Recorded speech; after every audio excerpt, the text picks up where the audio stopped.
Alright, I'm back. We're back. We are, as you can see, right at the edge of the safe zone. The plan is to go out. We got 9 million propellant. Go out there as far as we can. I believe I have enough. Let's see, ice. 1, 2, 3, 4, 5 ice. That'll get us a good ways. So we're gonna go. My hope is zone all the way through zone 2 and into zone 3. We're gonna try and keep origin 7 straight behind us with origin 8 right above it. That's gonna be our orientation. Kind of like this. If we can keep these guys in this orientation, it'll be fairly straight. And other than that, that's what we're doing. So we have to go into the settings and safe zone. Allow new ships to leave the safe zone.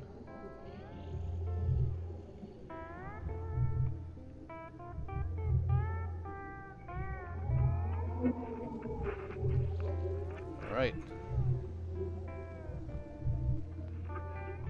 We are going to, I'm going to use this turtle button and we're going to change it to, let's call it 55% power.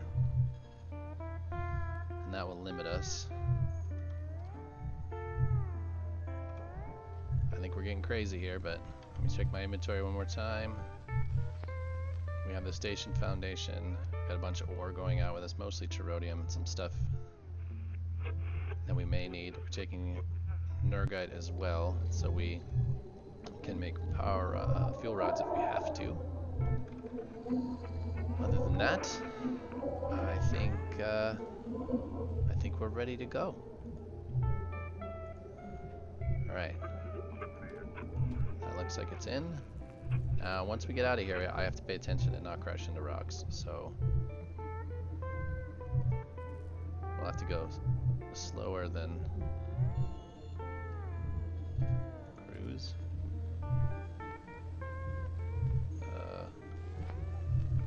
That didn't keep turtle. 50.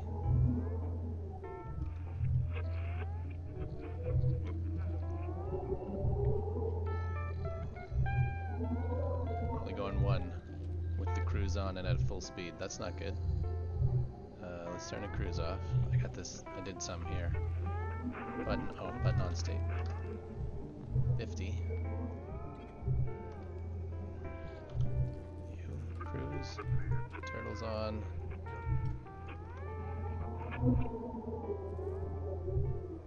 Why are we going anywhere? We're literally going 0. It's because it doesn't think I allow showing disable safe mode. Oh, I have this big button to push. No.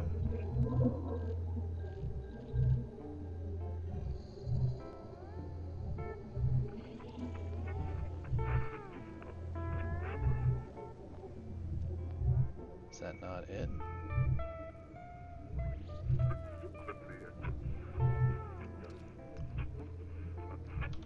Maybe that's it. We get it? There we go. Where's that other button? We only want to go 50 or so.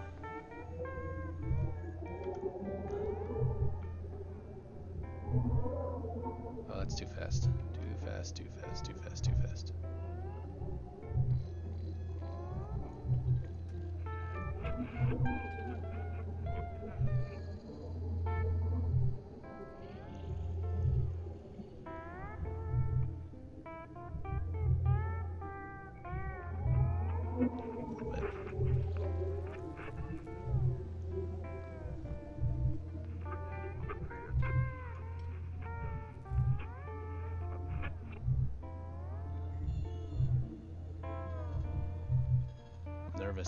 Nervous, nervous, nervous. I hate these clouds. You can't see anything.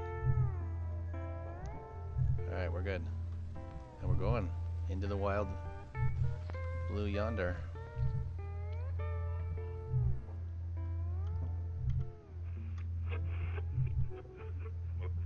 Now, nothing really looks any different out here.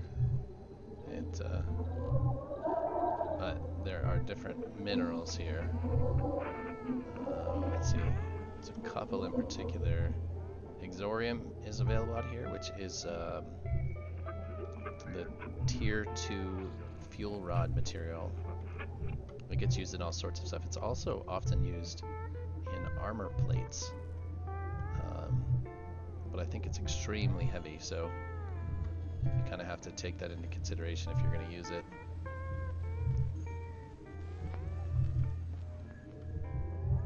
I really wish we had some rangefinders.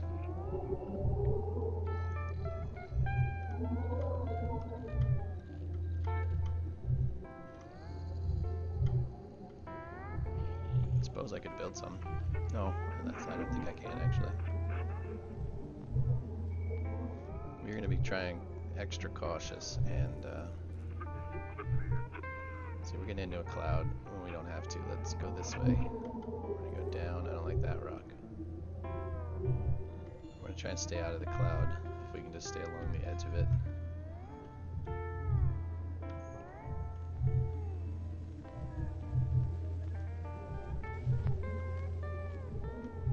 Doesn't really matter where we end up. I don't want to get too crazy off center. That rock is way too close for my comfort.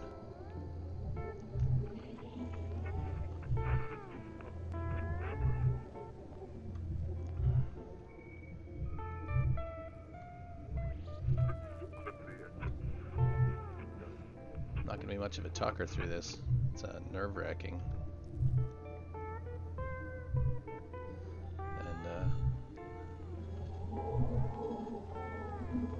Let's see if maybe we can dip underneath this cloud. Just keep our head clear.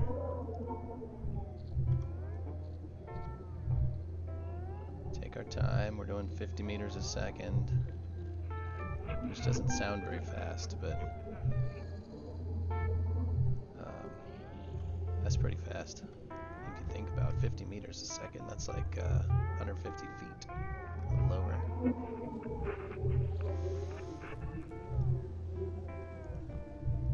So that's 1.5 football fields per second.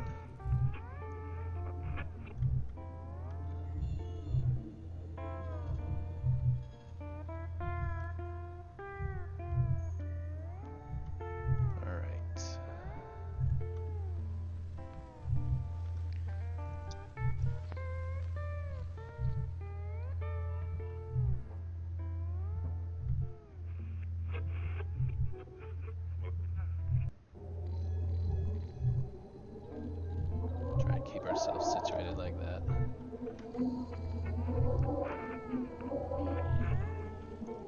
The rocks seem very far apart when you're mining rocks. They seem really close together when you're trying to fly through them.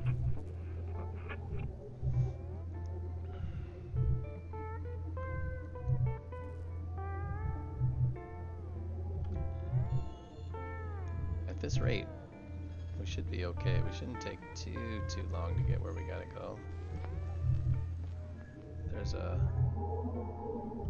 graphic. That looked like a Geesium, that light blue one.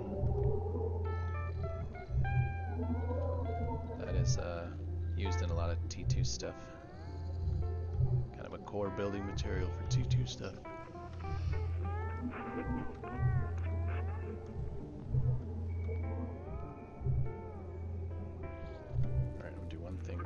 Is this 49? So 50%. Okay.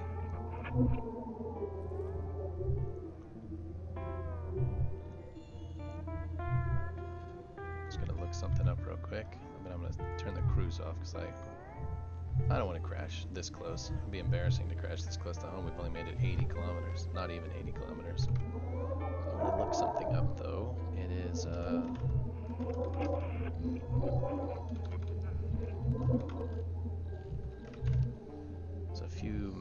there's a map that shows us what the different distances are. That's not the right one.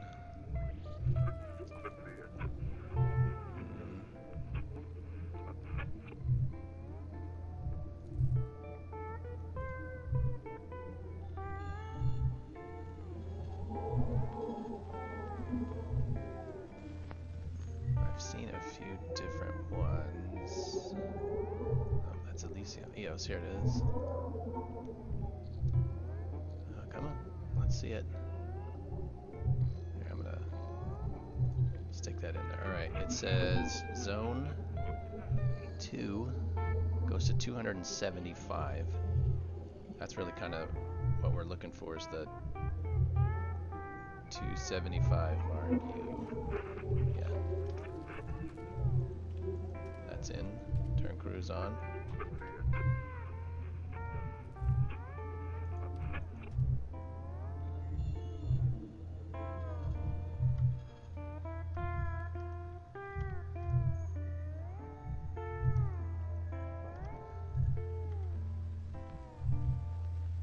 This looks really... don't like it. We have, so we're at 80 kilometers out, so we have another 200 to go, which should take us a while. 50 meters a second, 60 seconds is what?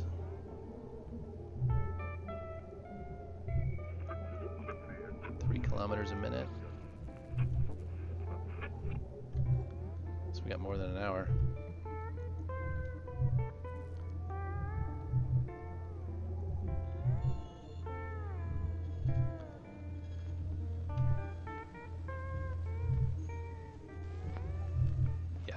I can't wait for a an actual avoidance system where I can just kind of put the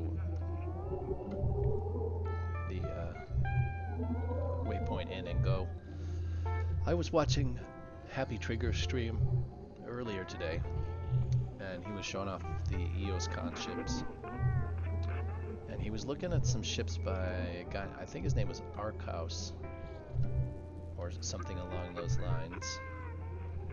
And he used this really interesting technique to hide the rangefinders, because having rangefinders on every surface, just no matter how cool your ship is designed, the rangefinders kind of kill everything.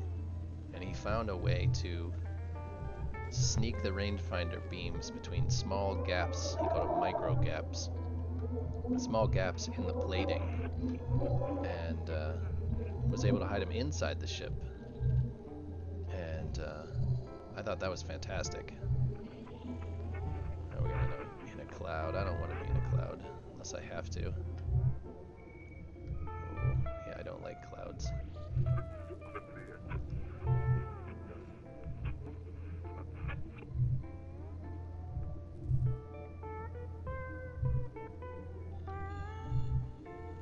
We're a bit off track, but we'll try and get back on track. But yeah, you use this micro gap in the plates. I mean, it was the gap was almost non-existent. It was a tiny gap, and he was able to sneak the beam through. And I thought that was fantastic, little cheat to not have to have you know, 100 rangefinders visible on the outside of your ship in order to get enough coverage.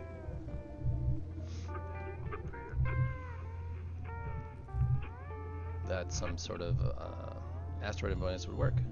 It was just another little trick. But I'm gonna go back and watch Happy Trigger's stream again to see if I can figure out any other little things like that. I'm also going to try and get in touch with that particular player and see if he can give us any tips, maybe, on building a better ship as we progress here at turning this into a better ship. So that is the plan. Tonight's going to be pretty, I would say, low-key, but it's actually quite stressful. I just have to get out to the edge of Belt 3, which isn't too hard. You know, if you look around, you'll notice there's no ice. There's no ice-shelled asteroids, and that's because Zone 2 does not have any ice in it. So we have to get all the way across Zone 2 before we see some more ice again, and that's kind of the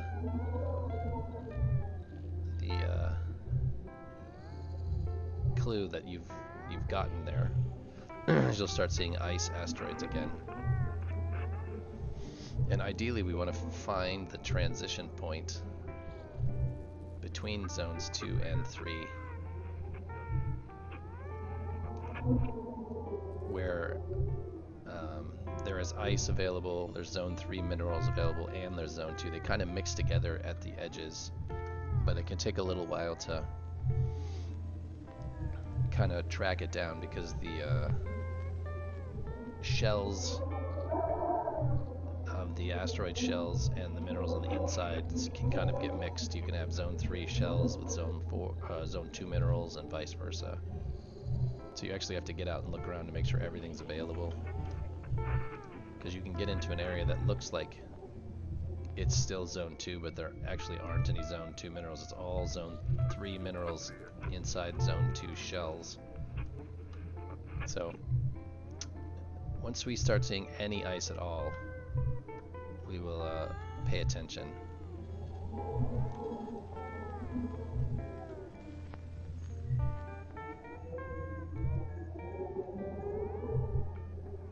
Yeah, these rocks seem so close together.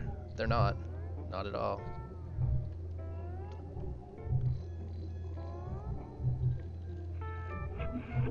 But they feel like they're close together when you're trying to stay away from them.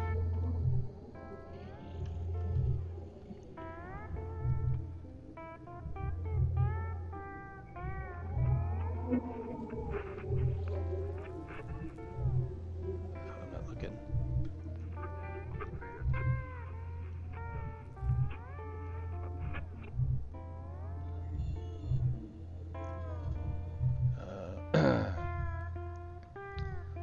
I've turned off the actual game sounds. Each one of those little lightning flashes that you see in the distance will be followed by thunder, and it gets irritating. So I made my own game sounds instead.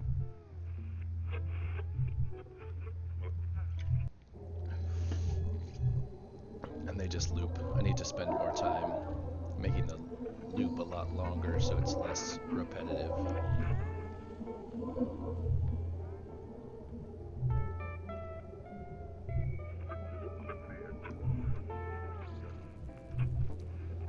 Alright, we're still doing good. We've already used 1 million of our... we had just over 9 million, now we've just covered 8 million. We've only gone... I'm gonna look this way, we're at 100. We've only gone like 30 kilometers. That's not good. Come on, I'm gonna get up over these. So yeah, this does definitely eat through the... Gonna need a lot more fuel on here, that's for sure. Which is alright. We just have to, in order to go 200... So well, if we went... If we went 100, we've been about 30 kilometers, I guess, since I started.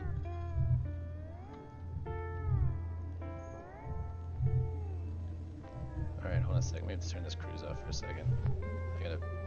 I'm already losing the origin stations for whatever reason. So I need to turn transponders on. No, I need to change the transponder settings to see more. Station transponders, turn them all on.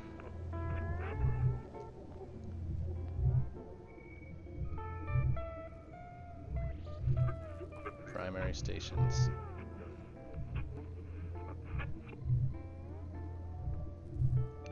Okay, so those are, we want only see 10 regular stations. Primary stations, station transponder range, 500, that's what was doing it. Alright. Yes, there they are. Now we can see again. Okay, that was worrying me. Oh, don't, whoa. We want to be in an orientation in which 7 is right above 8.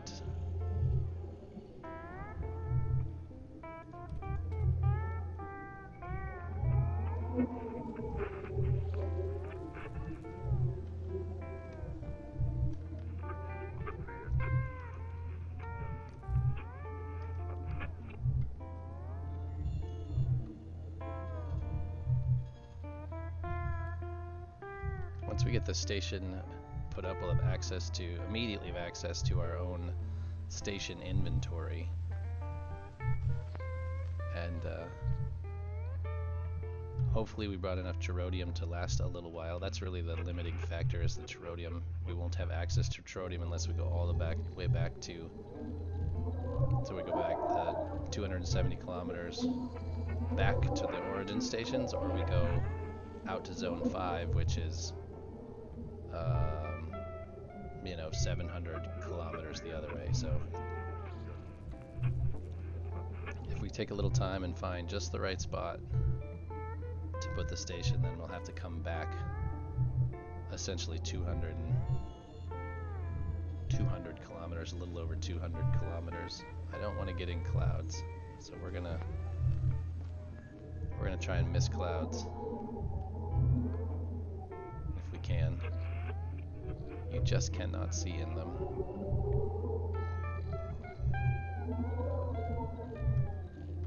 I know it'll put us off course a little bit, but what are you gonna do? I'm gonna keep aiming for these clear spots, and then we'll reorient ourselves. Sure, it won't be a straight line, but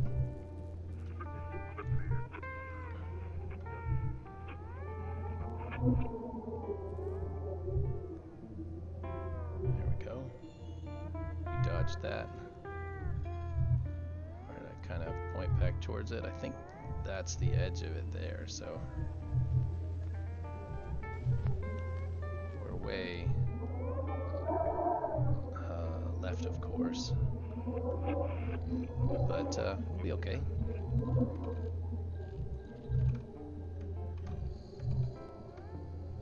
Come on, go down. I hate that.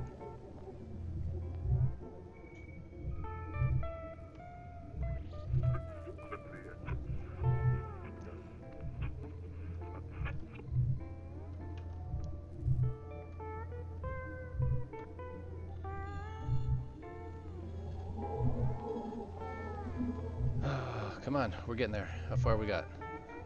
107. It's gonna be a super long trip if I keep looking back the whole time trying to figure out if we're there yet.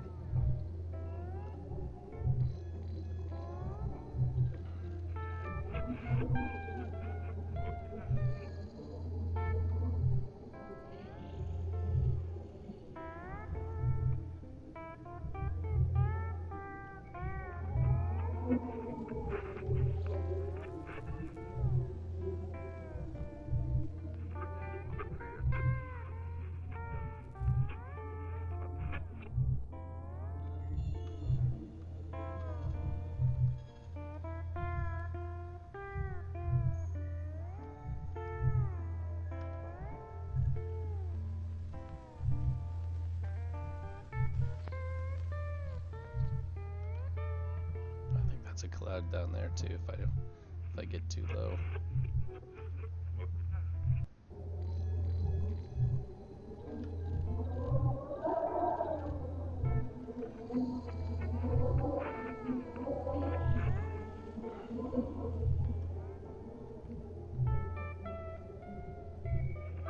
All right. Doing good.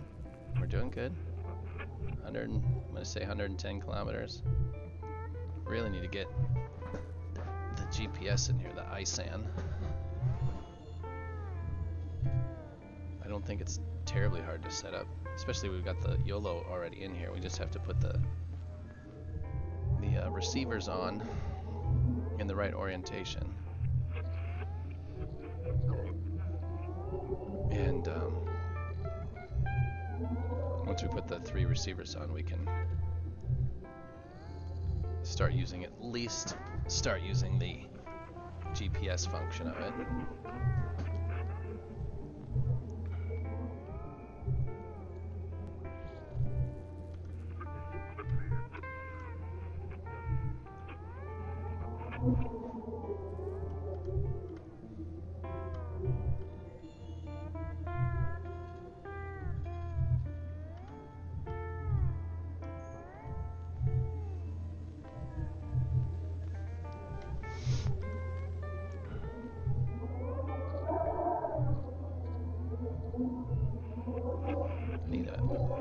When I look this way, I swing past this every time because it doesn't really feel like the front of the ship here.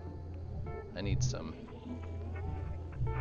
better indicator for this cockpit here. Man, that rock is too close for my comfort. Now we're gonna go down. I think we're way above where she should be. If there's anybody actually in watching, say hello.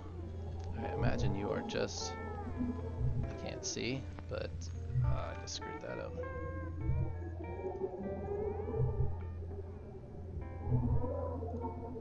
Users.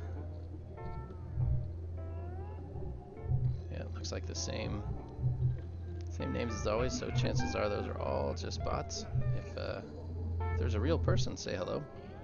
Be nice.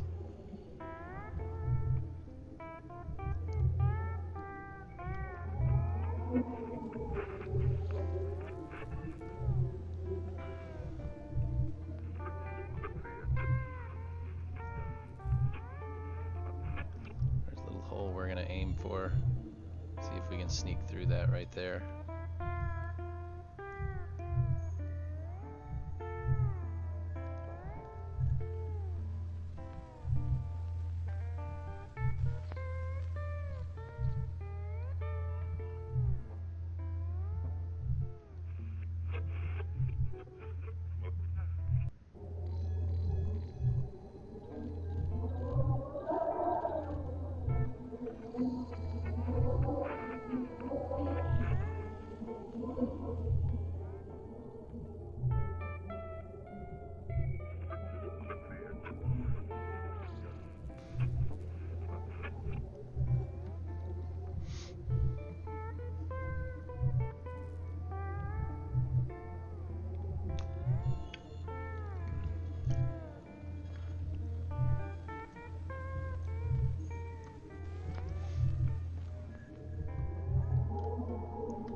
Drifting downwards. Keep an upward trajectory. I want to be right in between these two. I want those to be level. When I'm level, those are level.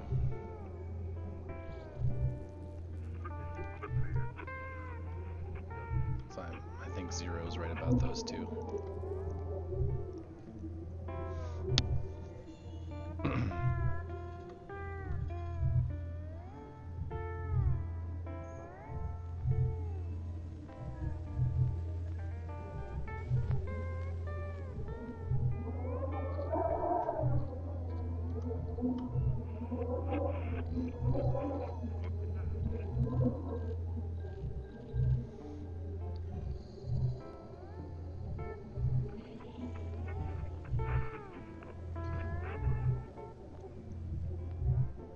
I guess this is just an ASMR session for mostly. Should I whisper?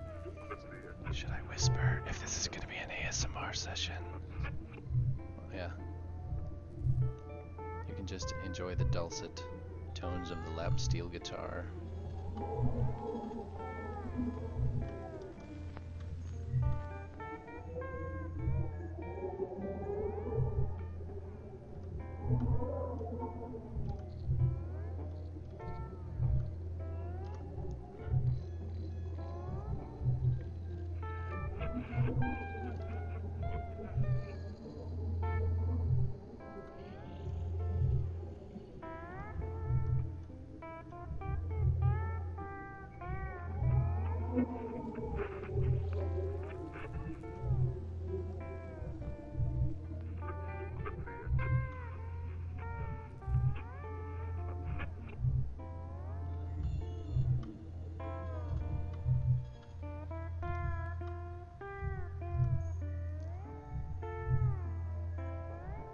looks like a cloud.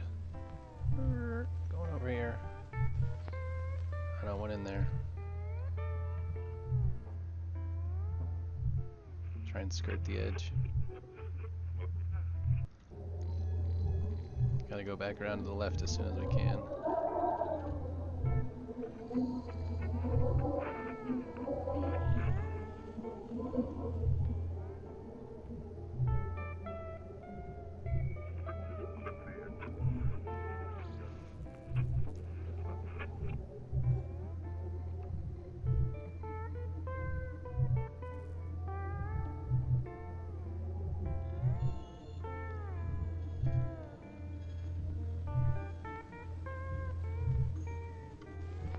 So bizarre when the sun's gone. I read somewhere that a day-night cycle is supposed to be like a 2-hour thing, and night is only supposed to take about 20 minutes. So, I'm not quite sure how that works in physics. I know it's a video game, but you know, night cycles are usually about 50% of the time, I suppose. I would have to. I suppose it could be strange if there's some sort of a weird, the sun and the planet rotate in a unexpected manner.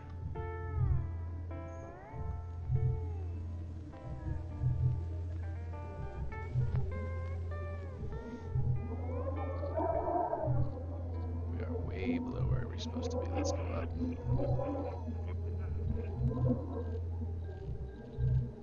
Let's take a stop for a second. Let's get ourselves oriented. Oh yeah, I'm pretty good if we, I mean, you're the rotating. I wonder, this is gonna be my, that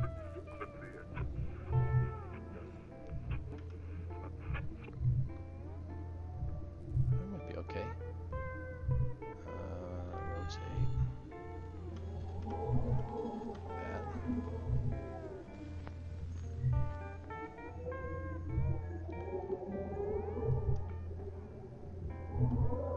Let's see, 120. Stop pushing buttons, Kent. 130, 33, 36. So yeah, we're 7 and 8.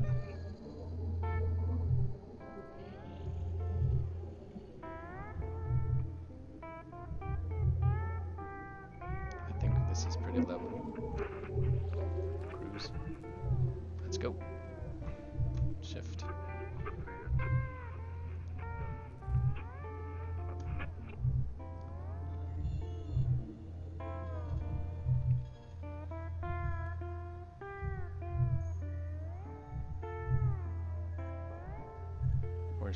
We've stopped using quite so much, so we've used, we were at 9, so we've used 2.2 to go about 50 kilometers, 50 or 60. We've got another 130 to go. That would be 5. We might be alright. Plus, I've still got a little bit of ice. We can fill these tanks back up.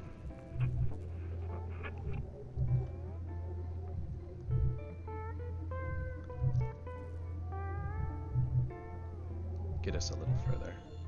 We've surely got enough to get into Zone 3 where we can find more ice.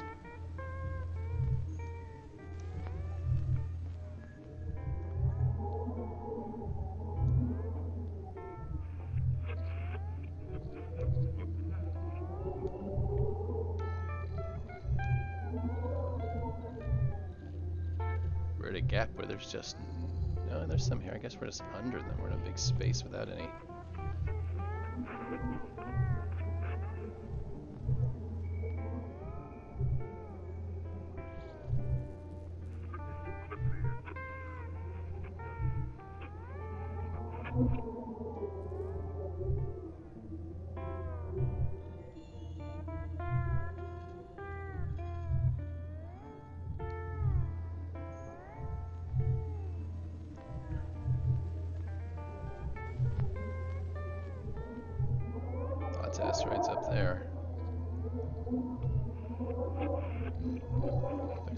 clouds are kind of closing in. We're gonna have to try and sneak through this.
I want to go under that one. That's why I turned so steep there. I don't know, certain rocks, certain asteroids just catch your attention. And my mind just makes up a decision whether over, under, left, or right. Whether it's right or wrong, we just do it. Once you've made the decision, live with it.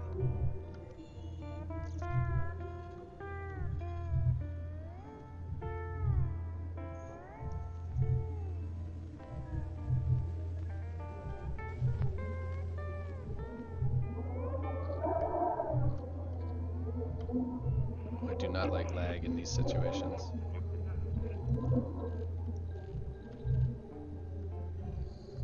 We definitely need to get better maneuvering thrusters on this thing. It is sloppy to fly.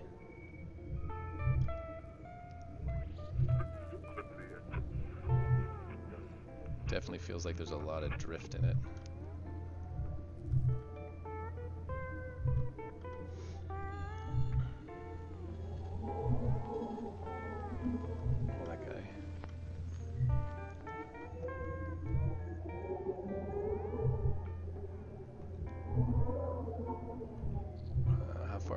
Turn. I don't want to go through a cloud. I think that's our only hole over there. Up there. We're going to go this way.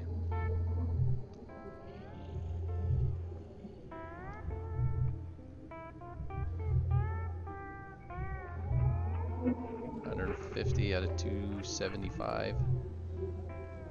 So 125 more to go.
This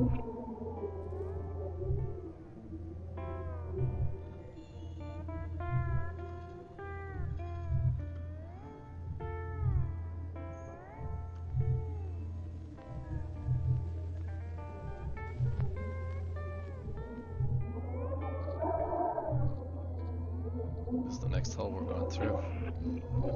Right or wrong? Hey there, welcome whoever showed up. I am just trucking out through, we're in the zone 2, on our way to zone 3 in a new ship, and I'm hoping to drop a station foundation out here. Start doing some work out here.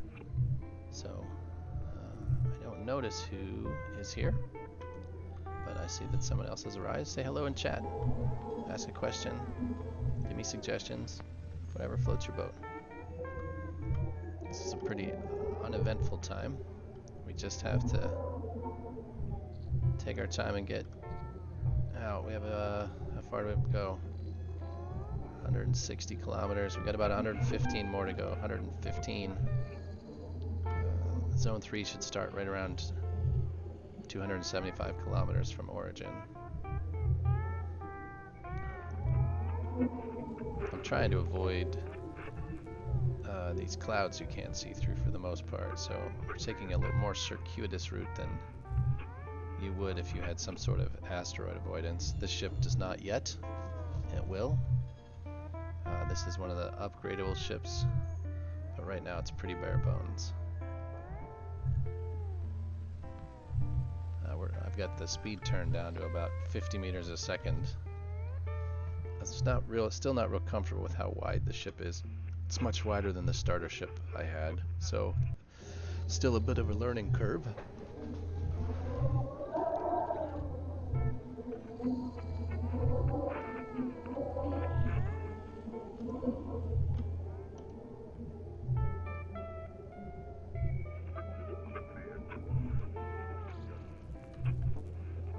Oh, I thought that was maybe a piece of ice, and we were lucky. Somehow magically in the wrong spot. Alright, 1/3 of our propellant is officially gone, but we've gone, I'm not gonna hit anything, we've gone now 60, 30, we've got about 90 kilometers on 1/3, so that means we should be able to go twice that, 180, and we don't have that far to go, so we should be fine. Plus I do have some ice in inventory. We can refill these a little bit. I'm not sure I have a full load. I see the fuel chambers are starting to get low as well, but we have lots of fuel rods back there. They will not be an issue. And we could get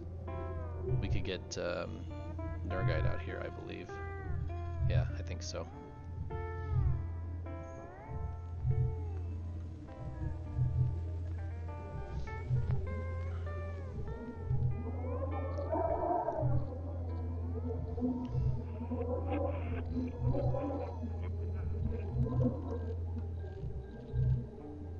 I would give you a tour of the ship, but if I get out of the driver's seat, we're gonna crash into something. These rocks seem really far apart when you're mining, but they seem really close together when you're trying to get through them.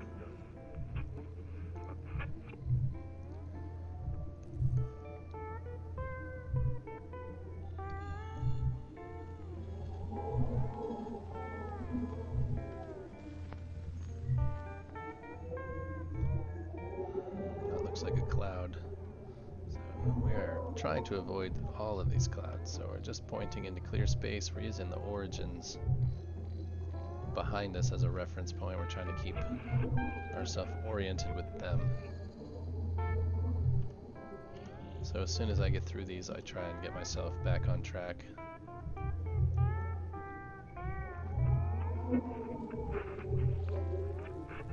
Once we get the station dropped, that'll be our point of reference.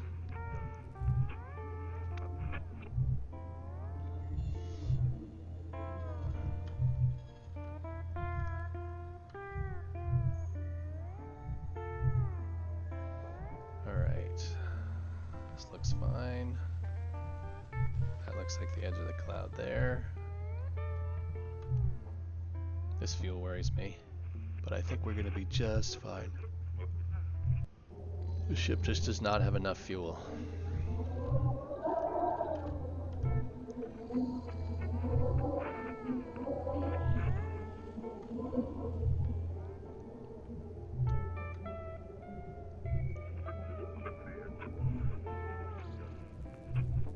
The ship here is not very tall, but it is wide, so laterally I have to pay attention to more than vertically.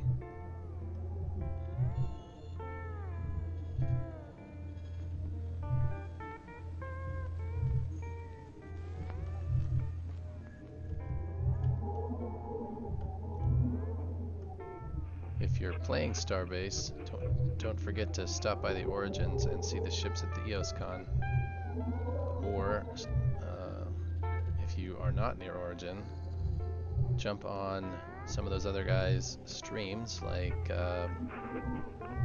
Scenario and Happy Trigger, and they were going through them ship by ship and looking at everything. Scenario's stream is done in German, and Happy Triggers is English, but he himself is French. So if you're a native French speaker, he's the one you want to follow.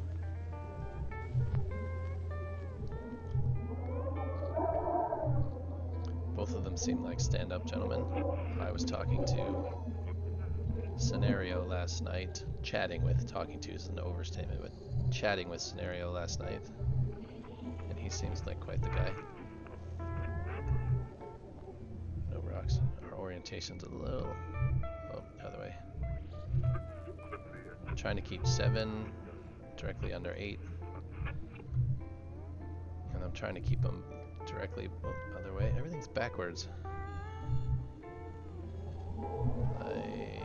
That's the kind of angle we want to keep at. That's not going to work though, so we're going to, like I said, I'm dodging clouds. So, nothing to it but to do it. Just got to get out here. 100 and, what are we at? 173, so only 100 more.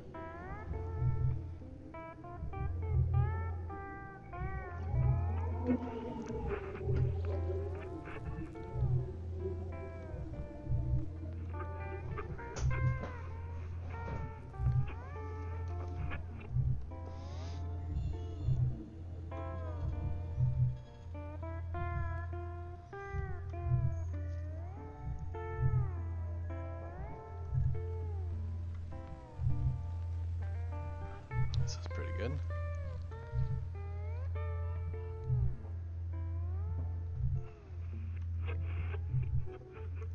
Just try and move laterally here instead of up and down. Sometimes that's not possible. But I feel pretty good about this line. Aim for this hole over here.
Alright.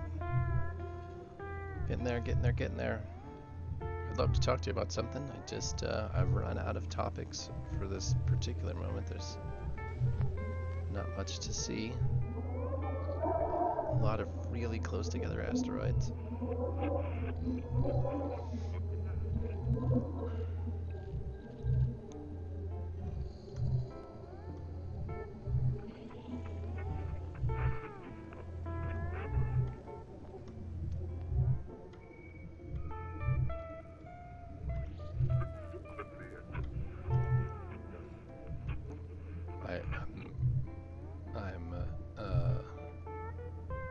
trying to debate whether to pick up the speed. I don't think so. I'm torn as to whether to make the ship go faster and risk it, but I don't think I'm quite there yet. You know what I haven't seen is I haven't seen any Titan asteroids yet. They usually pop up every once in a while. They're really cool to see.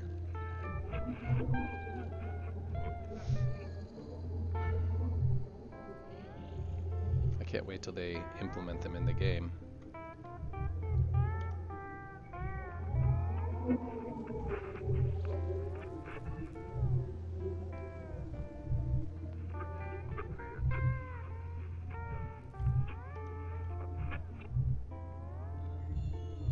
Wonder if we could find one that's along the zone line where I want to be. If there's it'd be nice to put one inside the safe zone or on the edge of the safe zone. Sort of build on the side of it. I'm not sure if it's possible, so, but it would be interesting to try.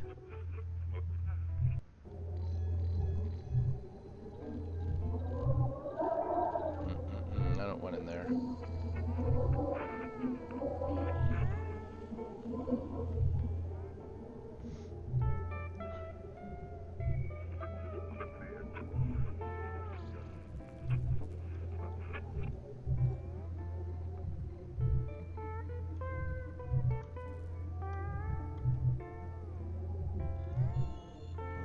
Not for me today.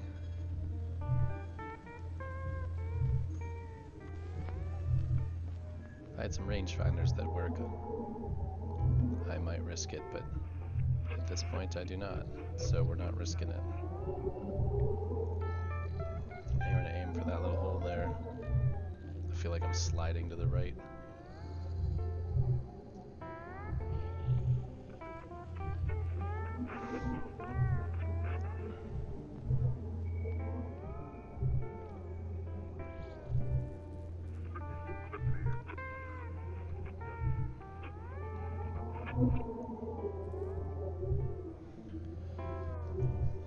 Oh, come on, come on, come on. Let's go.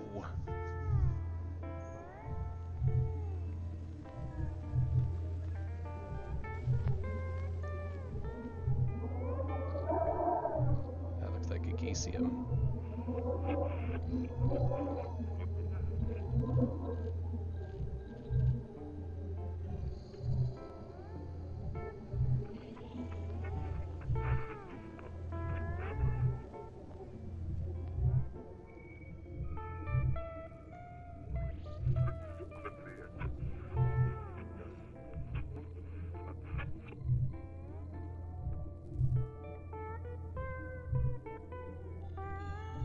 Under 94, we're almost at the 200 mark.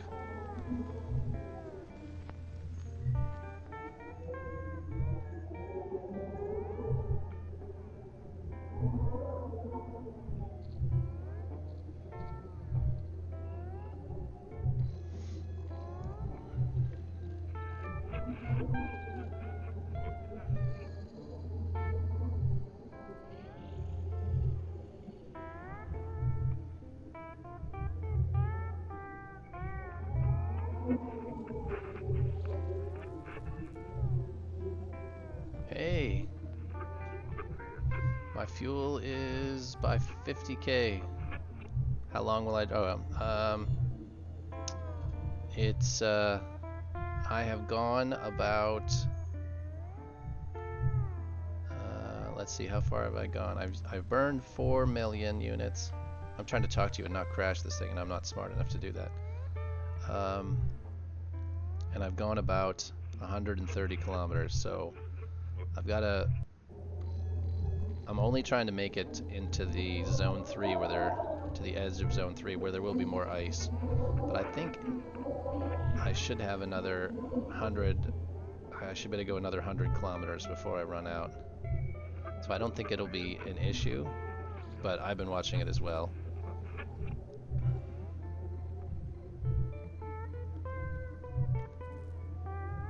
I have some in reserve. I do have some in my inventory, some ice in my inventory, so I'm definitely not super concerned, but I don't like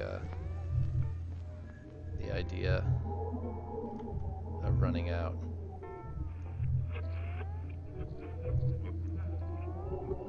We're gonna go this way. How are we doing this evening?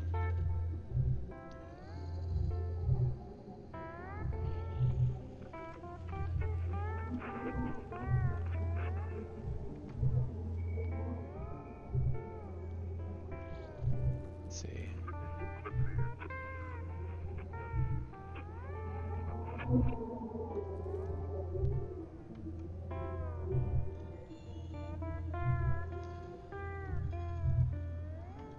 Are you a Starbase player? Is this something you've played, or do you just watching?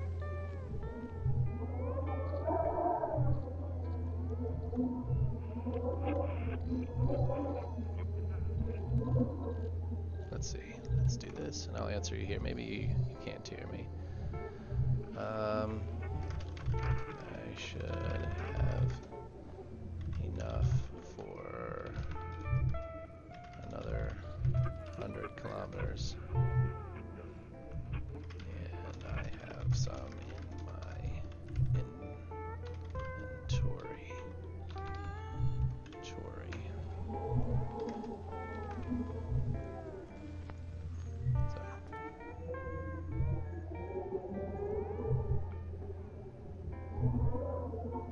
Yeah, I also play some Minecraft. I have kids that play Minecraft, so I have done a bunch of Minecraft. I enjoy it a lot. Starbase is actually a lot like that. Different. I mean, visually it's 100% different, but and Starbase is significantly more complicated. But I get a similar feel when I play both games. I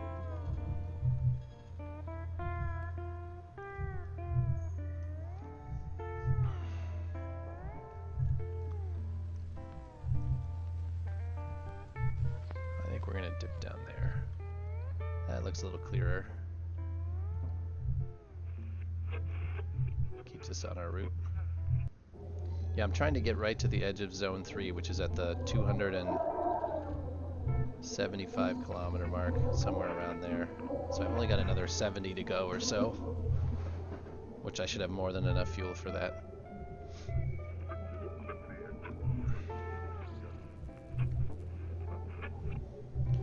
Did you get a chance to see all the ships at EOSCon? There were some fantastic ships there. I watched Happy Trigger stream this afternoon, and he was going through them one by one. And he had been streaming for, I don't know, 5 or 6 hours, and he'd only gotten through about half or a little more than half of them.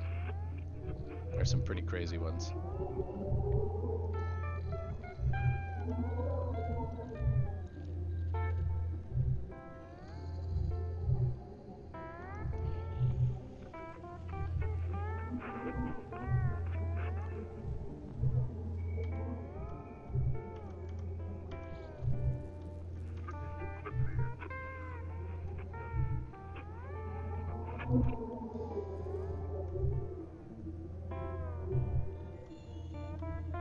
Flying without asteroid avoidance is nerve-wracking, because I really just want to crank it up. We could have been there, and I could have literally been there in half the time. This will go 100 kilometers a second with this load on, but I certainly can't steer it well enough at 100 kilometers a second.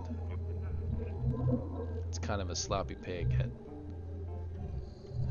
at 100 kilometers a second. Empty, it goes 140 or 138, something like that, which is makes me happy.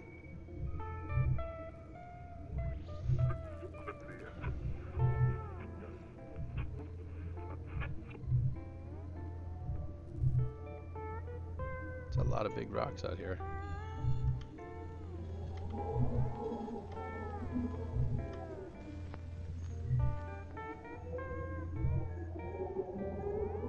I really don't want to go through that cloud, so let's pitch up. See if we can not go through that cloud.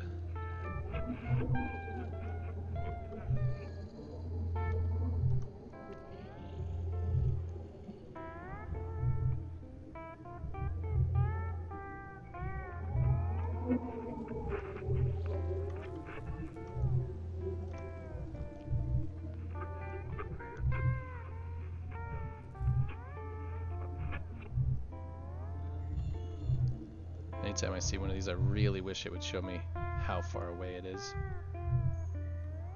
Because that could be 10 kilometers or it could be 500.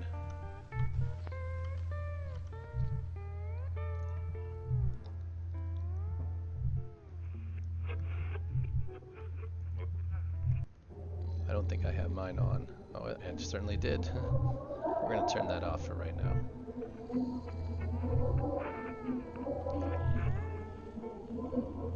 Chances of anybody finding me without a transponder on is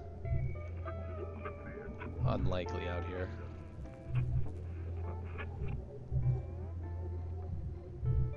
So we need to skirt the edge of this.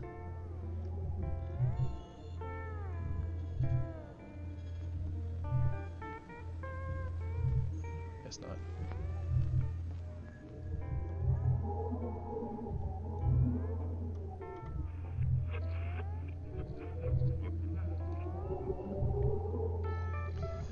All right, come on, come on, come on.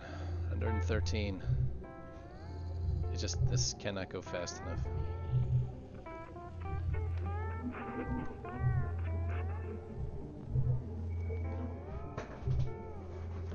This fuel chambers are going to run out pretty soon, though. Keep an eye on them.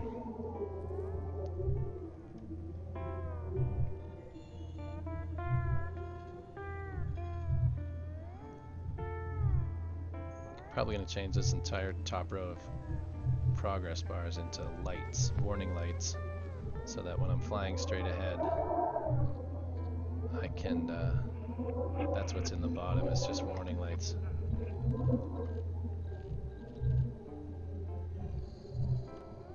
The progress bars, I have to read the labels and look at the levels and things like that. I think colored warning lights are the way to go. I can put the progress bars just down a little further, but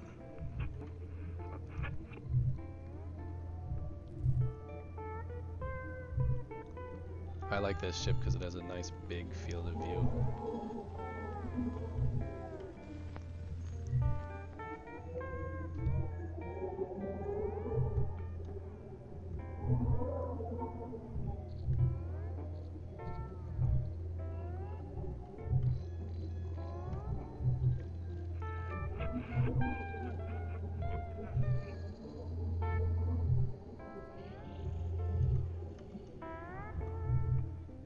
Just so many asteroids. Just so many. I swear there weren't this many when I played last time.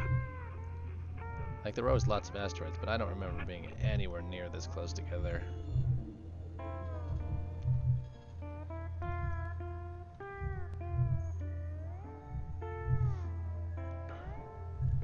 I haven't paid attention to the patches too much, so I don't really know. I know there was some changes with asteroids, and I know they changed the texture of the ice. It's much better than it used to be when I played before. And now when you break it, it makes a very satisfying crunching, breaking sound, which I am all for.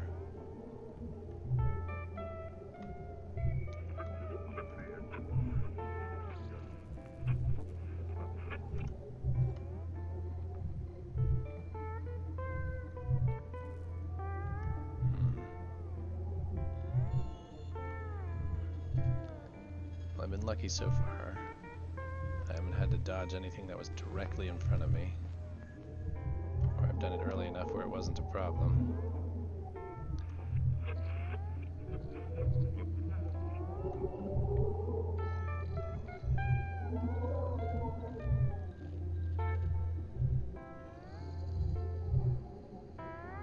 When I first started playing this quite a while ago, I stayed in the safe zone for quite a long time, made a whole bunch of money, bought a ship, flew it out here, and I saw my first Titan asteroid, and I approached it and I got too close too fast, and I slammed my brand new ship straight into the front of it, just destroying the cockpit.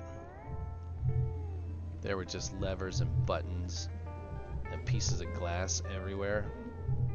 And for the life of me, I couldn't get it back together. So that, I think I spent $6 million on the ship. I owned it all of about 3 hours before it was in pieces, stuck up against a big ice asteroid out here. All because I was too lazy to stop 50 meters out and float over using my jetpack. I got close, and where I wanted to reverse, I hit the gas and just slammed right into her. It was a good learning lesson.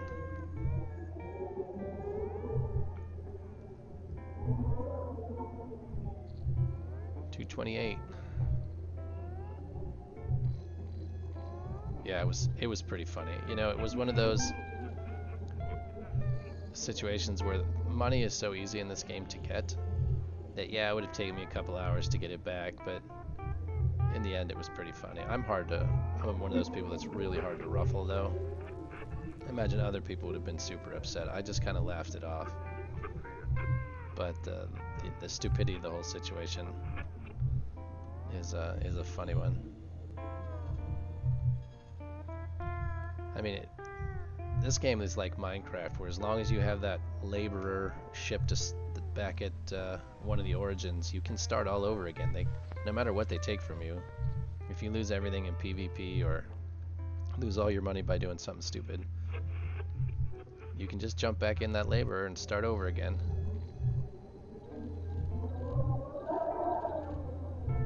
Yeah, you're out some time, but it's just a game. You're wasting your time playing it anyway, so.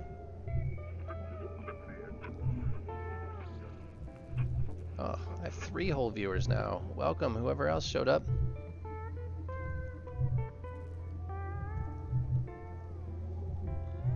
We are just chilling and trekking out to the edges of zones 2 and 3.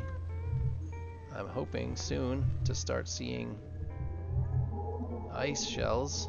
Not yet, we got about another 50 kilometers. Once we start seeing ice, I'll be happy. At first it should be just 1s and 2s of ice, and that's where we gotta start paying attention. There will be a point where the ores from both zones 2 and 3 kind of switch over, but the shells will mix together. At least that's been my experience. There's kind of a mixed zone, but it's a pretty easy transition to see because zone 2 has no ice and zone 3 is only ice. So that's a hard transition to miss, but first you'll just see 1 or 2 ice asteroids. And that means it just tells you you're going the right way. Where's forward? This is forward.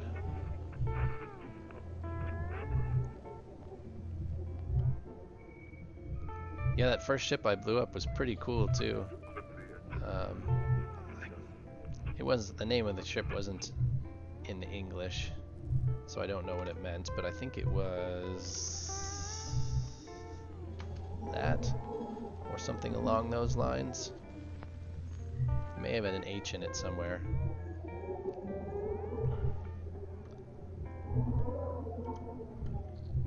I would have to look it up again, but it was a really cool ship. It was just a single man, couple hundred, a few hundred crates, had some lasers on it. It was it flew really nice, and it was well armored, and it looked nice. The thing that caught about me, the interior was done really nice. There was lots of space and everything was organized really well, and it wasn't cramped. A lot of ships have a very cramped interior, and that I don't like those as much.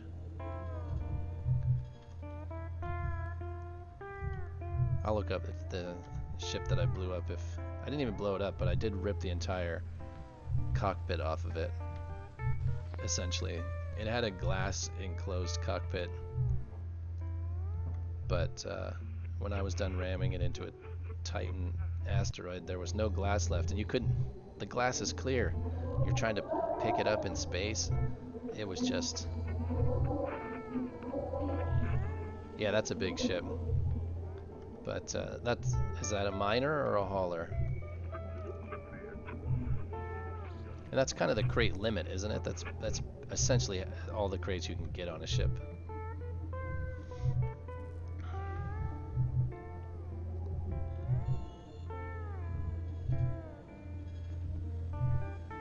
Miner is it a ship that you purchased or you built?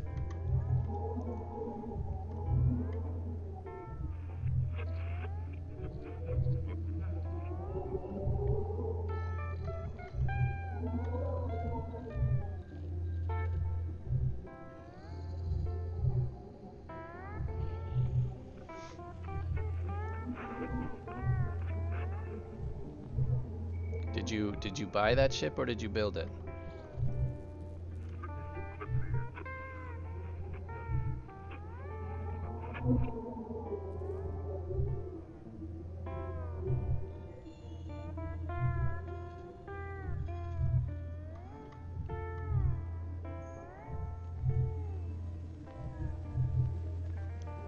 $245. Should have about 30 left before we start seeing something. If I'm in the right spot anyways, and I haven't flown some completely random direction.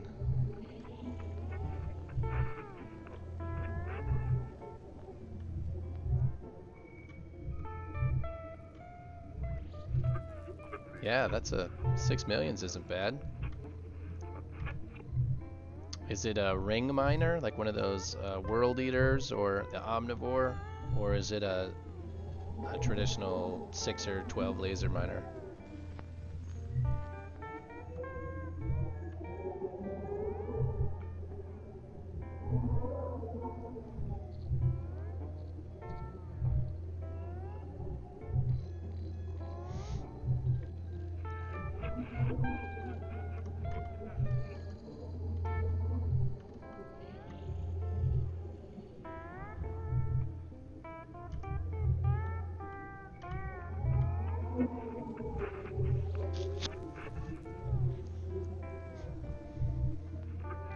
I see some white over there. That looks like ice.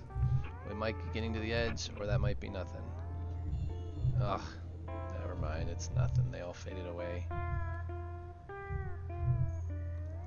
That had my hopes up there. I thought we were finally getting there.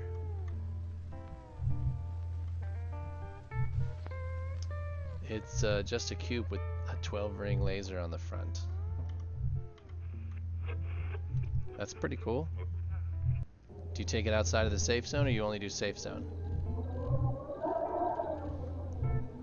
Sometimes those big cube ones are really hard to fly.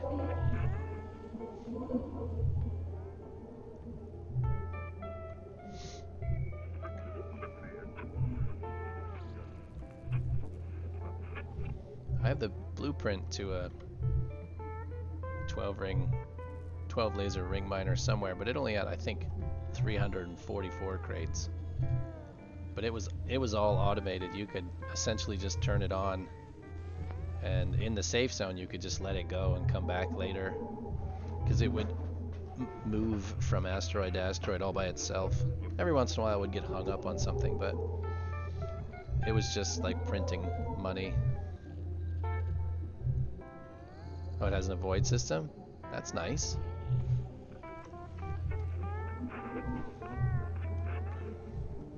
Yeah, the avoidance systems are fantastic. Even if they make you go slower in general, they take all the aggravation out of getting anywhere.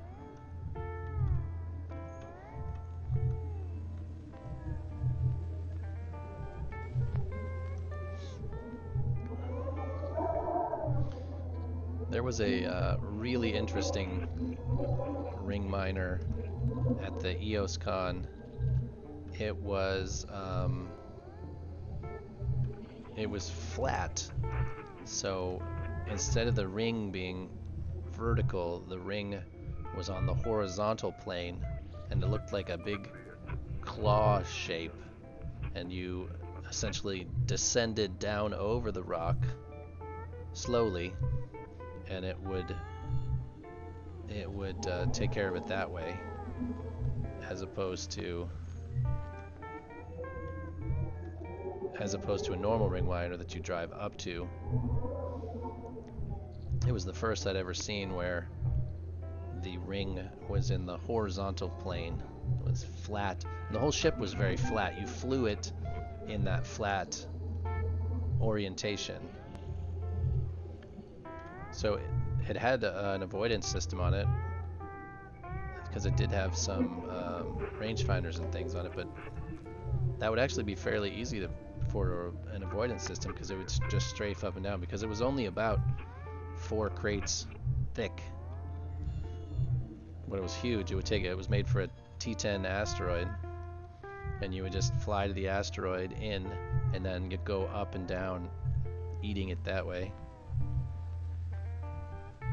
And that was the first ring miner I had seen that wasn't a vertical ring miner.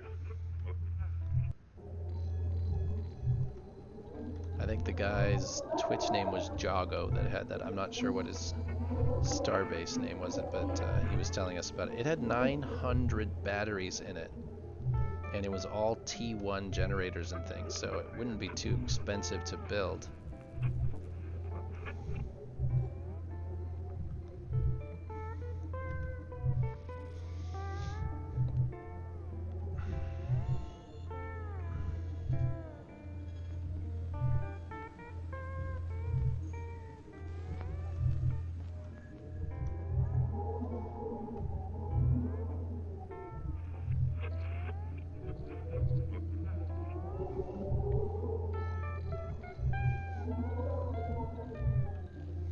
Yeah, an avoidance system is one thing I need to put on here. I need to put ISAN, GPS, or whatever you want to call that, the navigation software, and an avoidance system on this ship. But it's really bare bones right now.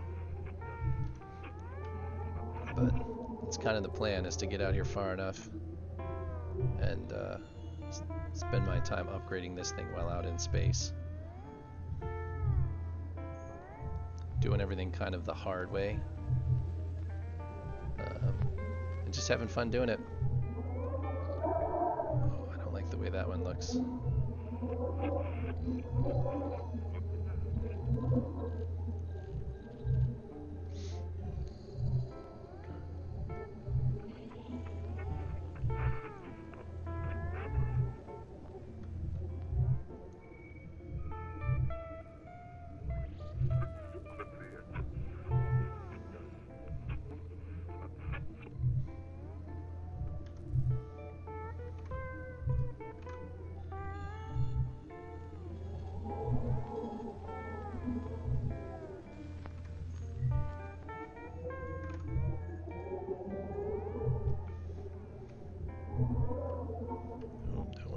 Cloud. I can't see well enough for that. Those will sneak up on me, and I will end up kissing one of those rocks.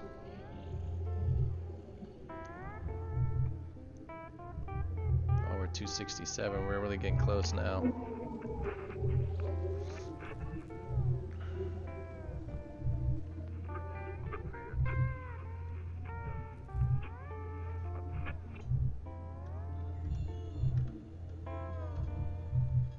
Were you watching my stream the other day, Tabloxy? Your name looks familiar. I think you may have sent something in the stream and I missed it early on.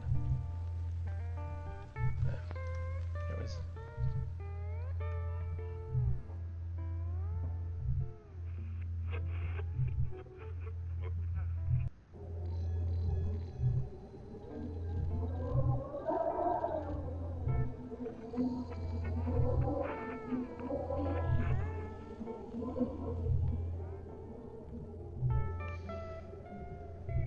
$270.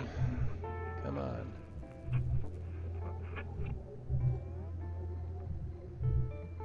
Still not seeing any ice.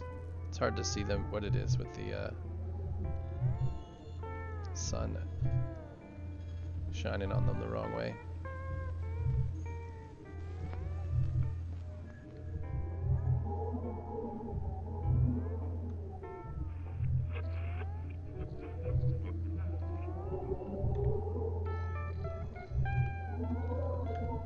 Any minute now. I'm ready. Up. Yeah, the fuel chamber's just emptied. Whew. Alright, they are back. So these... I still see there's no shell on the ship, there's no floors. It's just a frame at this point. What I am going to do is, I wonder if I can... Oh, don't do that.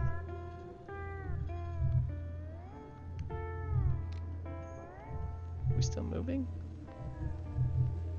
That's part of the problem. Come on, ship, stop. Thank you. For now, I'm just going to bolt you right there. I don't think I can reach. There are,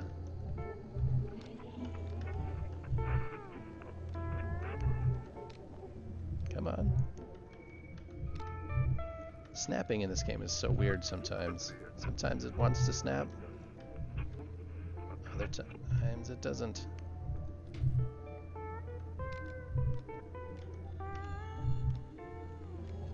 Sometimes it'll snap in weird angles.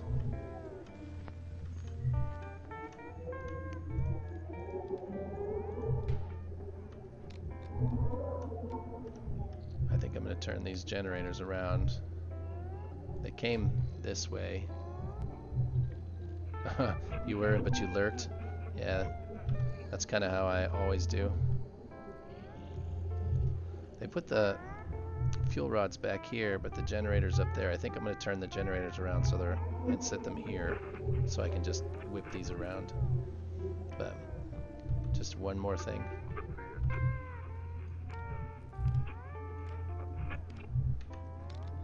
Put these where I can reach them.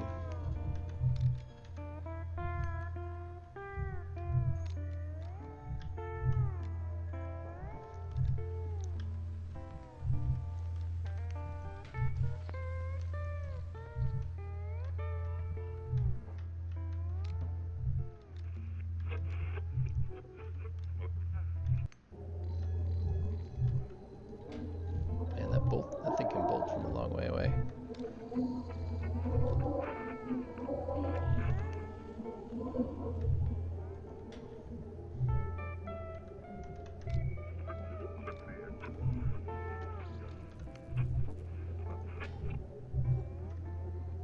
Alright, those shouldn't affect too much. I'll leave them there for now. Oh, now. Yeah, I've got to put a shell on this ship, even if it's just temporary. I'm tired of falling through the hole. Alright, let's take a look at where we are. 272.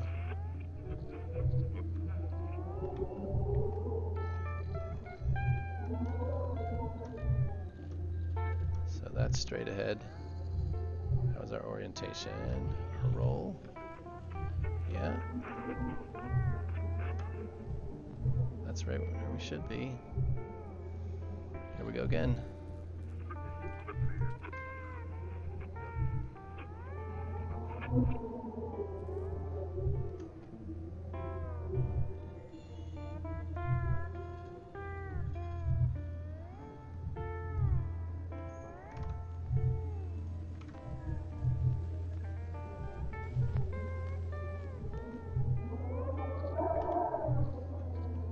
Let's aim for that.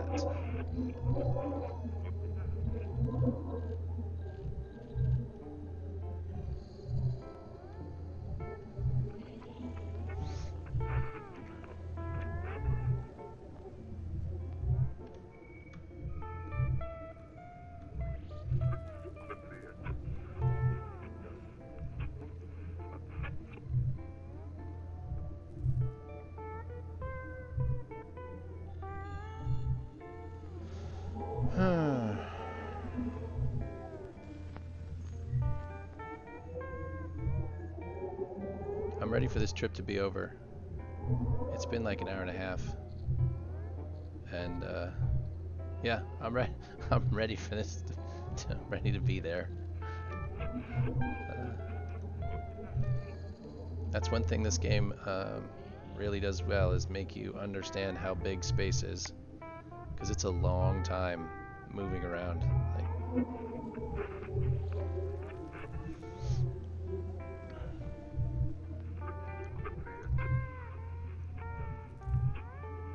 I would likely aim to building a tiny capital ship just to jump to Origin and back, and to other places obviously, but put that on the list of things I want to do. Capital ships made the universe a lot smaller, but now you have to have those navigation chips or whatever in order to... I still don't see any ice. And that 275 is just a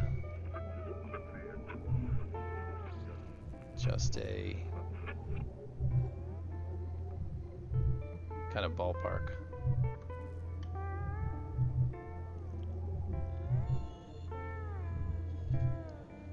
Because if you're not right at zero, then the ring will be further away than 275. I guarantee we're not right at zero, especially since we have no navigation. I think we're up too high, actually, by quite a bit.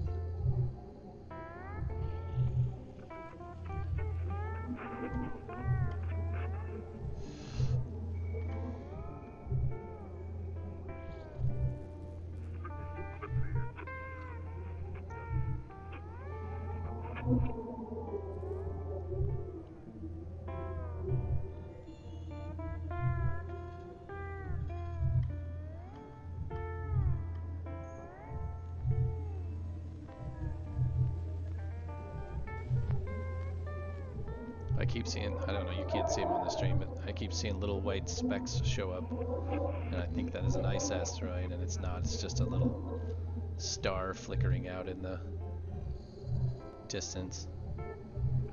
Keeps tricking me. Because I'm starting to run out of fuel. I've got half as much as I did when you got here.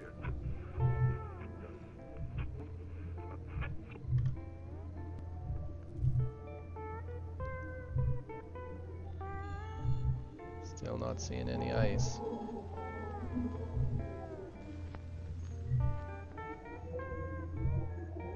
I'm still only 270 from some of them, so we're not quite out far enough yet.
Mine ice for fuel. Yeah, there's none of these rocks have ice. That's the problem. I'm in zone 2, which doesn't have any ice. You got to get to zone 3 before there's any ice. I have a little bit in my inventory if we need it, but we should be coming up to the zone boundary very soon. So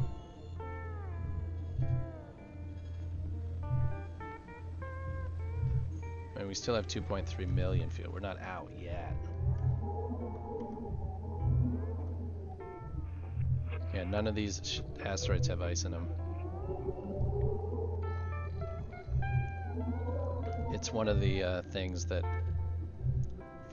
the developers did to keep people in the safe zone for a little bit longer, is your ship has to be big enough to cross this.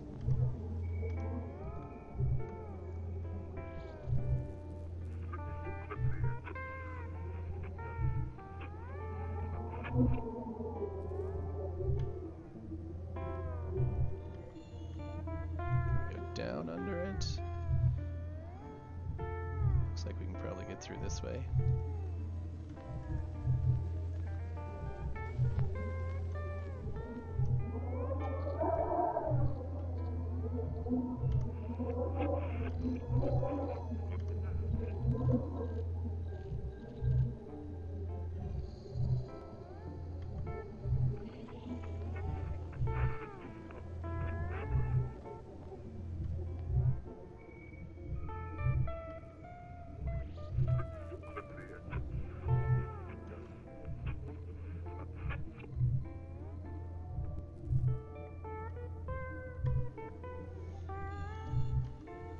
That's kind of what I'm keeping my eye open for, is ice. Let me stop this, we'll take a peek the other way and see if any ice has showed up yet.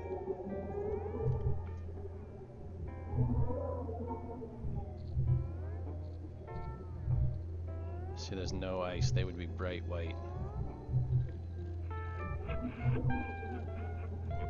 So we got a little ways to go yet.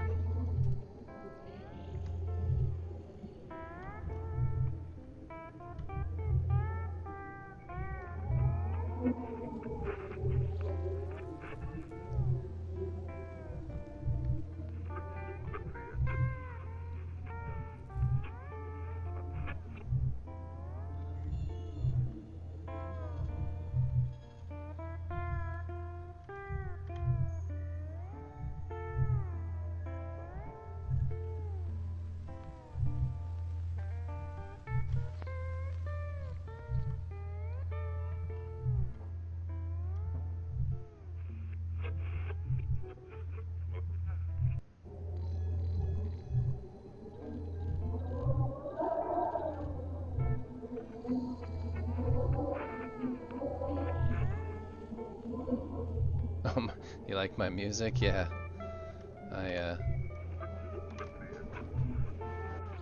I had somebody make this, so I didn't have to worry about copyright issues, so this is the only place you're gonna hear that. And then I overlaid a bunch of sounds on it so that it kind of felt spacey. So there's some wind and some static and those sorts of things overlaid on it. I'm probably going to get a much longer piece just like this made, so that it's not quite so repetitive. It loops every 2 or 3 minutes.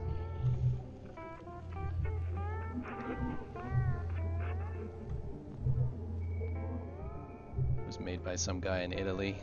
I think I paid $12 whole on Fiverr for it.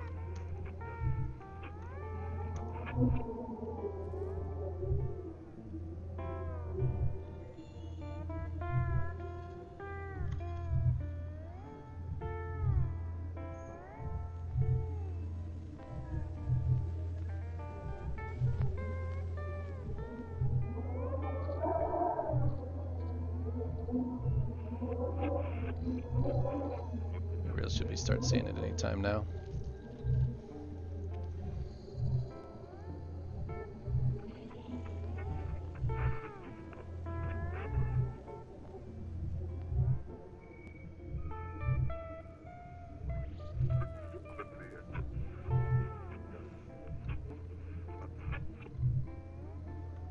I'm from the United States. I live in Ohio,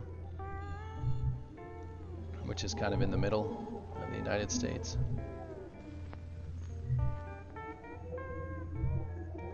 How about you? Where are you from?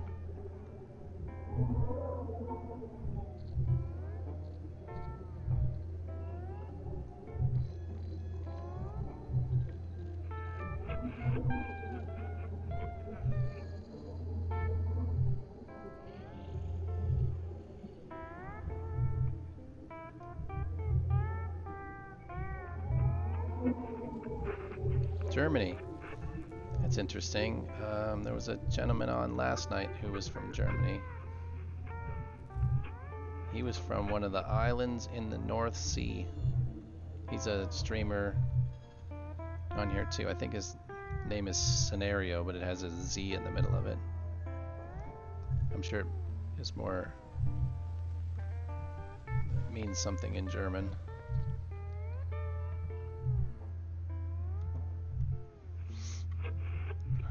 I didn't know Germany had many islands. I didn't know Germany had any islands, but I was proven wrong.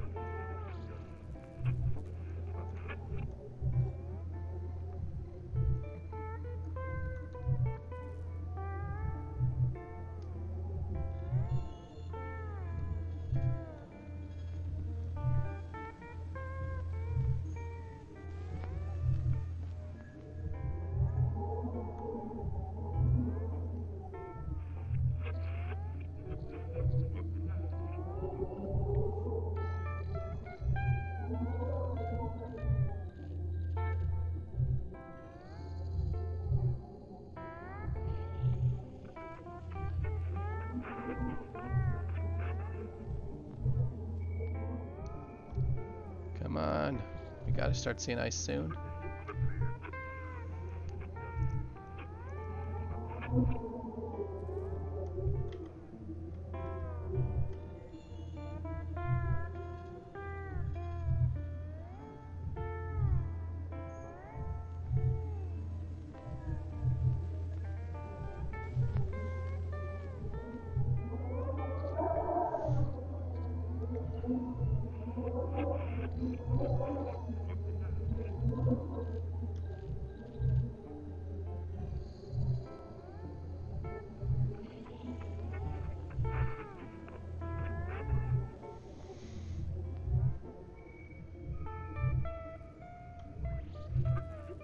Hey, Happy Trigger, welcome. I see you brought you raided again. That's always fun. Did you finally, hey guys, how you doing? Did you get through the EOS Con ships? I was watching you earlier. Some of those ships are amazing. A lot of those guys have some talent that is just remarkable. Oh, you did 12 hours and still didn't finish them all? Do you have any idea how many total ships there were?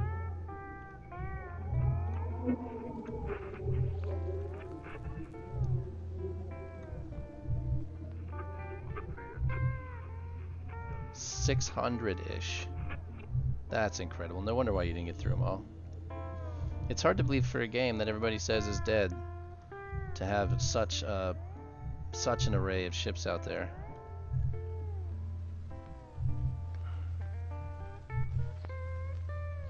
Two-thirds? How long does EOS Con go on?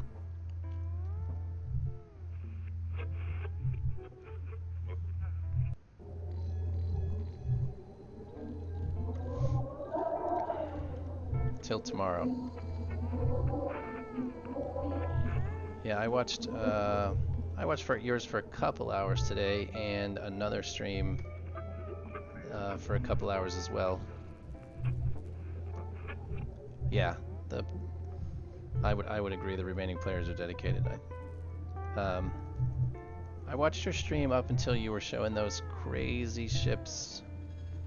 I want to say his name was Arkhouse. He had the white and yellow ships with the range finders through the micro gaps and those sorts of things. Arcanus, that's right. His are insane. I mean, it's just insane.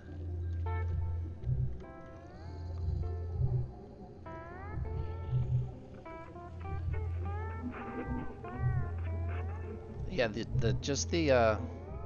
the level of detail, and not even just that he does a good job with the detail, it's stuff I wouldn't even think about doing.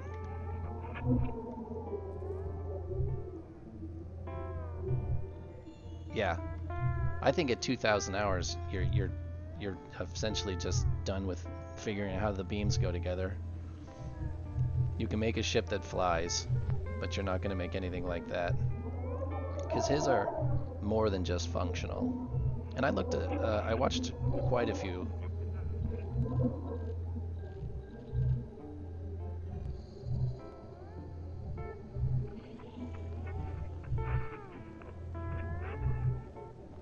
Come on, I really need to find the next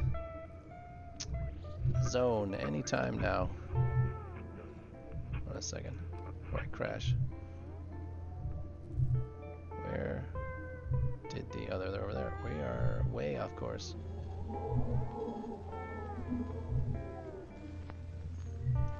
How far out are we? 296. I should be into zone 3.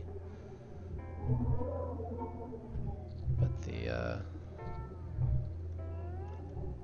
I think I am 288, 85. I'm too high, so I need to get down.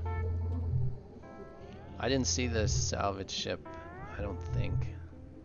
It's hard to tell. I wasn't sure exactly what all the ships did. I saw this, did he have one called the Scalpel? That was the last one I think I saw. I had some errands to run at that point.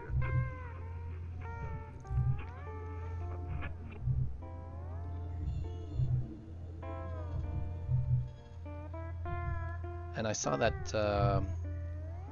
there was that ring miner that was in the opposite plane of every other ring miner. It was like a claw, it was flat.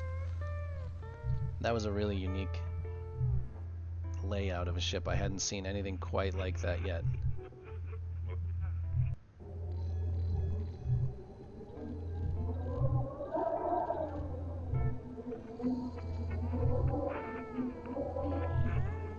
Now, do they pick winners or anything from this? Is it a contest, or is it just solely just to show off what everybody's doing?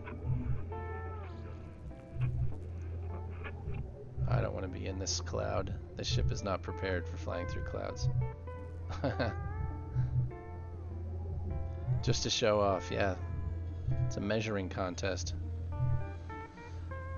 Thanks for the compliment on the music. I like the lap steel guitar for some reason. I could listen to it all day. Yeah, you get a lot of ideas. Even if you don't buy their ships, you can at least learn from them.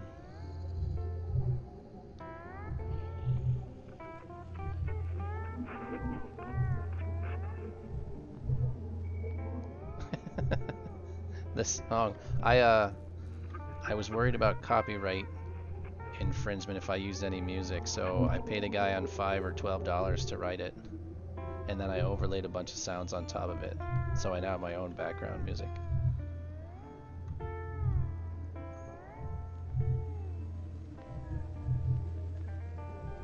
Yeah, it cost me, I think, $12.21 or something to get this.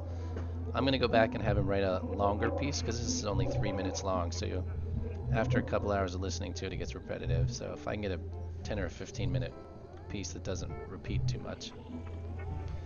Yeah, I've used the copyright stuff, but I was specifically looking for something like an old spaghetti western theme song.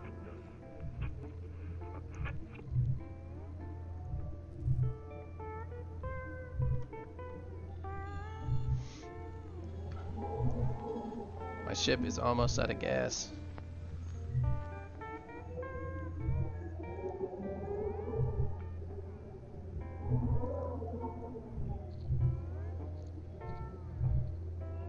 I really should be finding the next zone here. I am far enough out to be into zone 3 and I just can't find it. I shouldn't be looking the other way. 90.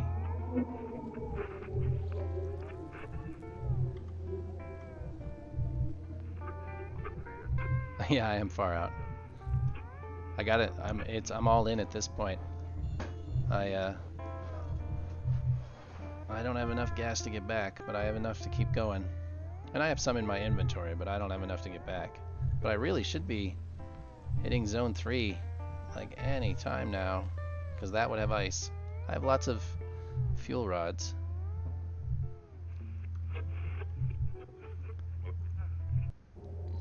I kind of like to play on the edge.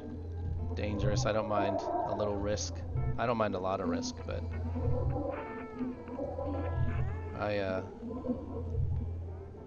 we're just trying something different.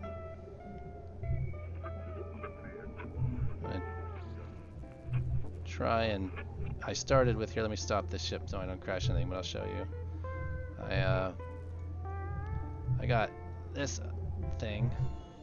It's by Egomaniac, and it's just an upgradable ship. And we're gonna take it out here, and we're gonna do all the upgrading as we go. Drop a station. I was hoping to drop a station right at the edge of zones 2 and 3, so there's ice available. So the two zones are close enough I can farm out of each of them. Well, I've been trying to keep myself pretty oriented, and I should be. I don't have ISAN on here, so I'm a little high, but I'm at the right distances. I should be coming up to it. But go ahead if you have a trick. I'm all ears.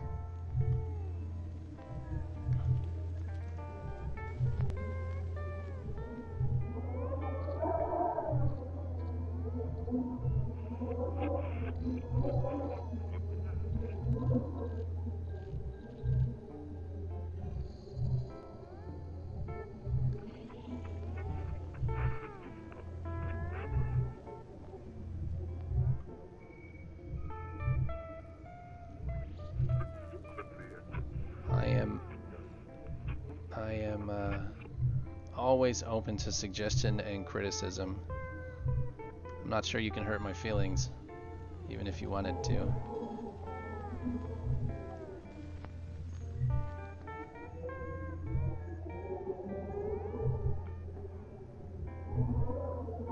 See, there's Marca, so I'm going the right way.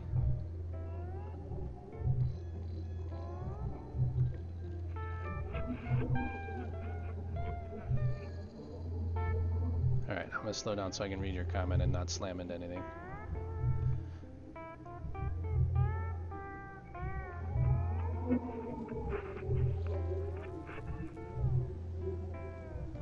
So let's see.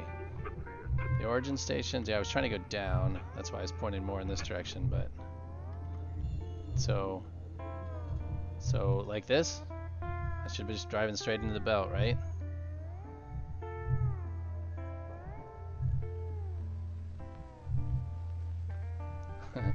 Yeah, it's very. So I'm not totally lost. I think I am up a bit higher than I wanted to be, but not by a lot. I think I am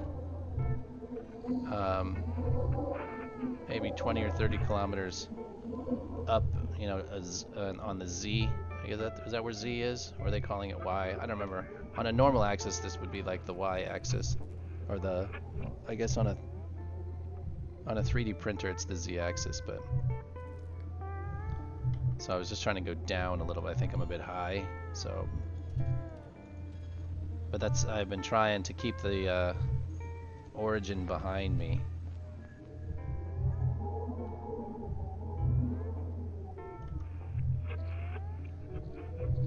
But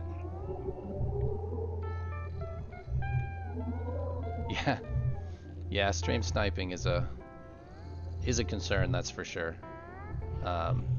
I will definitely put ISAN in here, but I think ISAN actually has like streamer mode built into it where it blocks it if you need to.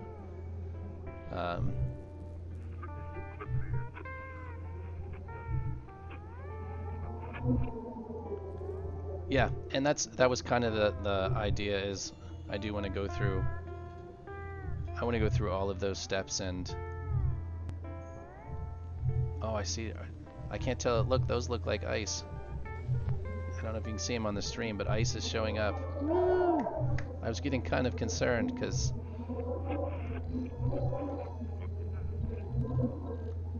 Look at that. There's a few. We're right at the edge. I was almost there. I would have never gotten there without your help.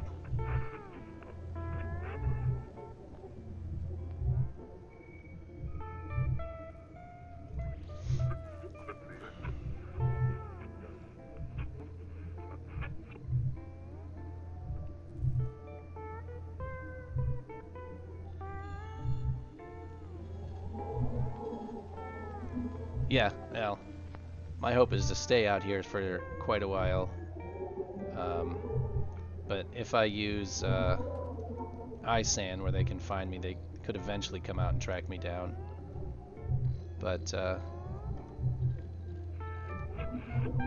and to be honest, yeah, right outside the safe zone. That's the thing about people who pirate. There's two kinds of pirates. There's pirates who are really good at it and go for harder targets, and there are people that just like to be idiots and shoot everything that comes out of it. They camp the edges of things. I'm not saying either is wrong, I guess, if they're part of the game. I played EVE online for years. Yeah, there's a difference between pirates and griefers. Anybody who goes outside the safe zone should know that pirates are a thing, but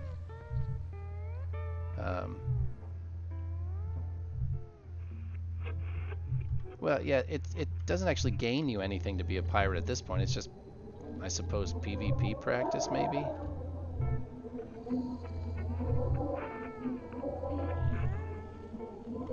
But you're PvPing with...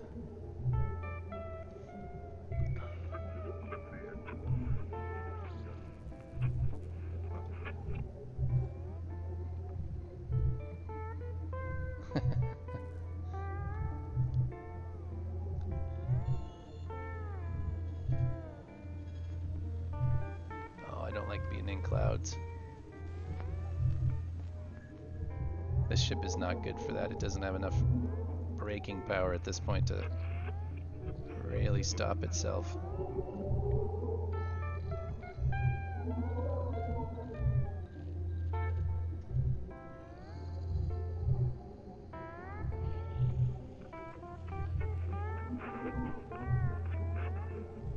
I see another ice there. We got to be going the right way. Mark, they're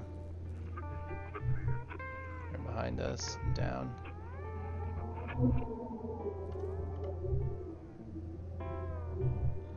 Yeah, 2 or 3 pirates isn't bad, but anyway, if they're stream sniping, they're just trying to get attention. Hold a second. I'm gonna read your comments for a second here. Oh, damage.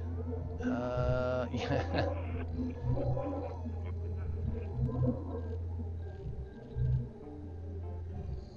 After a few pictures, you can figure out where somebody is just by the picture.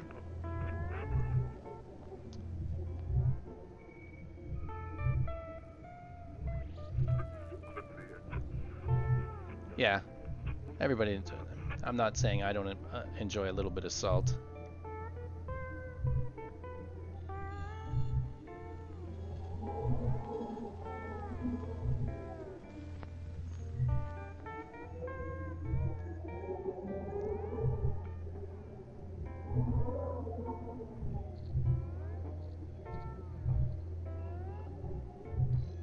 So if you see somebody like this, you can figure out where I am from that damage.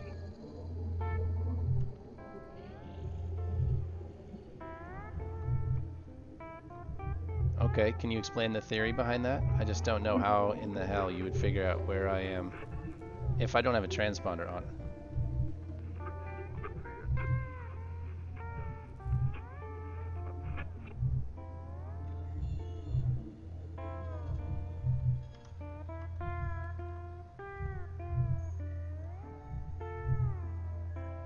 Oh, so you know I'm within 100 kilometers of that.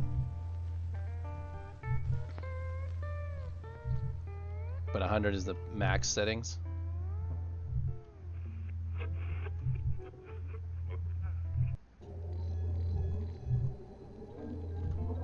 Oh, cruise isn't on.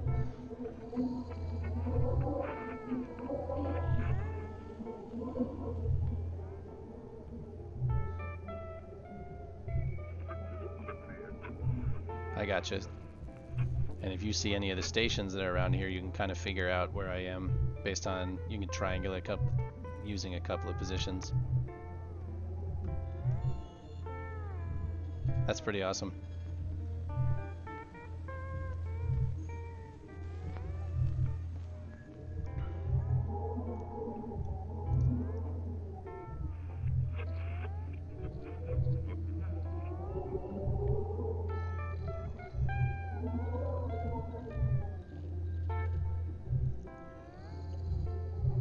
So the trick would be to turn off other ship transponders when you're streaming.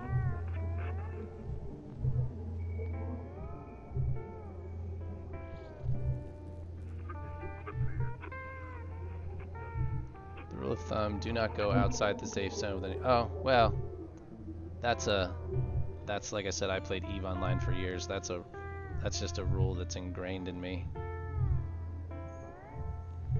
And the way I look at it in this game, as long as I still have a laborer at the station, I can start over again.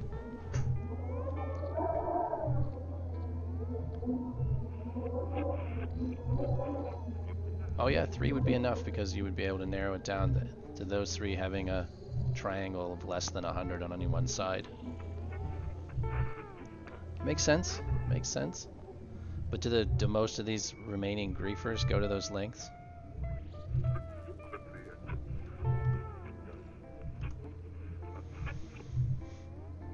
Oh, excuse me. Honestly, no, I didn't think so. I didn't think there was enough of a player base to make grieving really interesting at this point.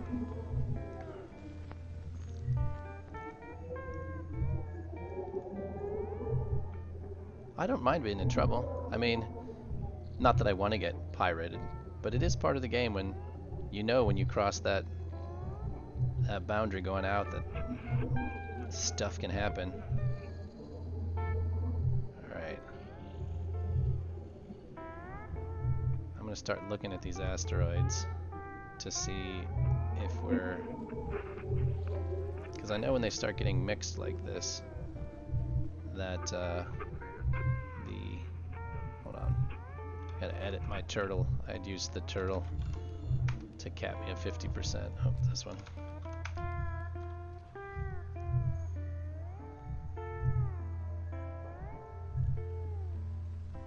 Thank you so much for stopping by again, and thank you for running EOSCon. I'm gonna go back and watch a lot of your stream again. I watched a couple hours today, but there was a lot of the ships I missed.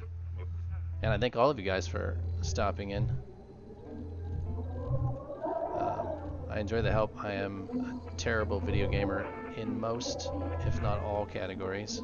So any help is appreciated. Turtle, are you on?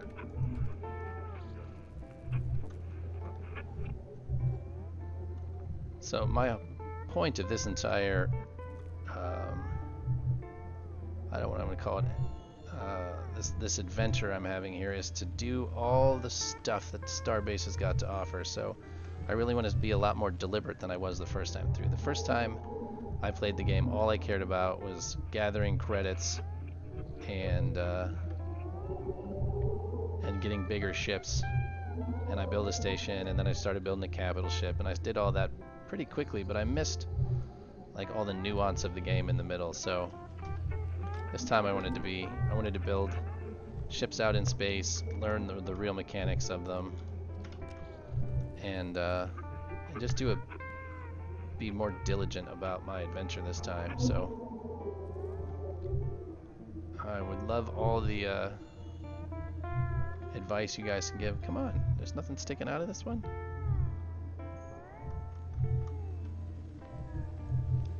Let's see what's in here.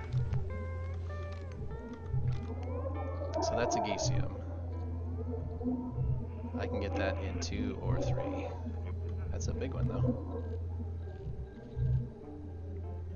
Oh, and there's Exorium. I kind of want to drop a station where I have access to, like, I'm right at the edge of those 2 zones, so I don't have to travel too far either way to get both sets of materials, and have access to ice. So I want to dig through these and see What's that? Is that Nergite? Oh, so if I just... this tab here? I've never done that to an asteroid. Probably have to be closer. I hate running around with my wrist sticking out.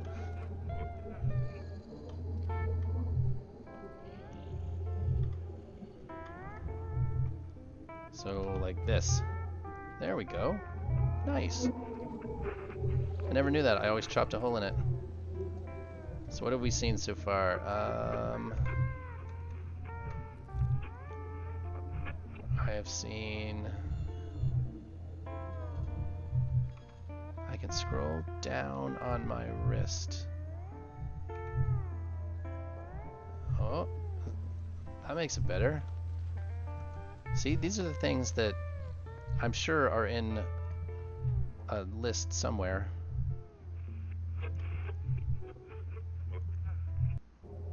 That I just didn't know.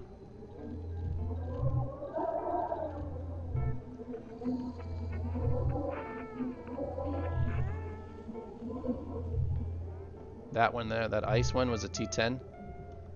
Yeah, there looks to be quite a few of those around here. Alright, one thing I do know is when you're not in the safe zone, you don't fly directly at the asteroid. I learned that myself the hard way when I first started playing. I saved up all my money in the... I saved up all my money gathering Cherodium in the safe zone, and I bought a ship for, I think it was 6 million. And I flew it out here, and I saw one of those, that looks like a Geesium again. I saw one of those Titan asteroids, and I wanted to go visit it. So I got really close to it, and I was going to try to back away, and I hit the forward button, and I just rammed full speed into it, and the whole cockpit of what I was flying came off, and there were levers and buttons and displays everywhere. And I didn't have any materials. I was so dumb. I had an empty ship, and I didn't have any way to fix it. It was a mess. So I had owned that ship like, I don't know, 3 hours maybe. See, this is what's interesting is, oh, we're floating away. This ship drifts really bad. That is something is when you get into like this mixed zone between, this mixed area between two zones, the shells don't always match up. Like, this is Nergite again, which we saw in ice over there. Which Nergite in ice is a zone 3 thing, Nergite in is a zone 2 thing.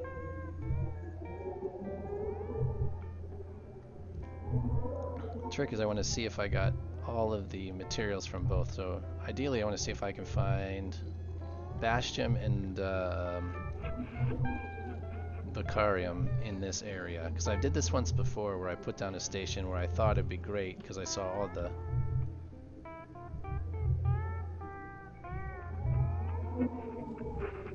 which bug is the slamming your into the Titan asteroids.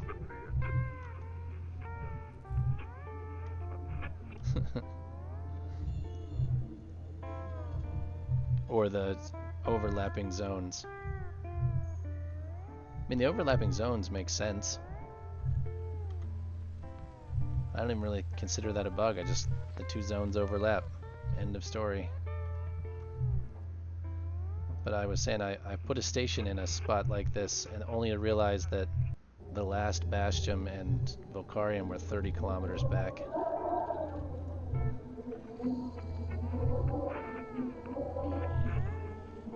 And all I had was zone 3 ores. See this where we might be in the same situation where this is all zone 3 ore, even though it shows zone 2 shells.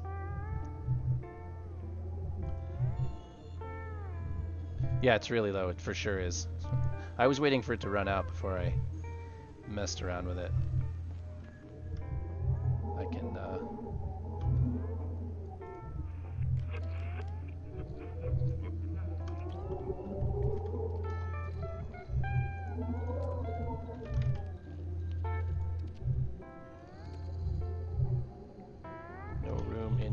inventory.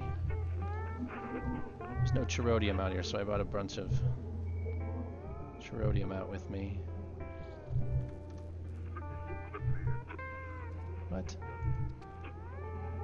No room in inventory or can't be fitted into inventory. Alright. If I get these 2 crafting benches out for now.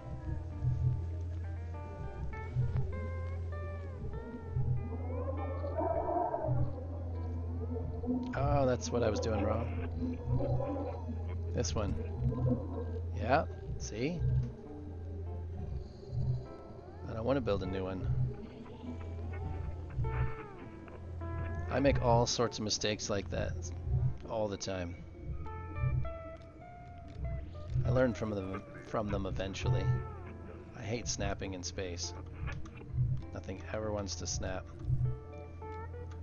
Now these can be because I have learned that these the hoses and cables often stick through the... Those ones don't look like they do. Oh, yep, there it is.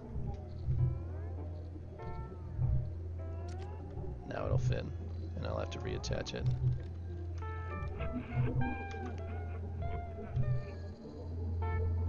Is that still connected? No.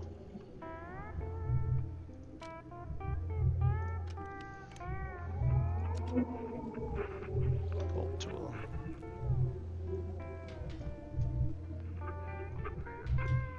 That'll give me another 1 million for now.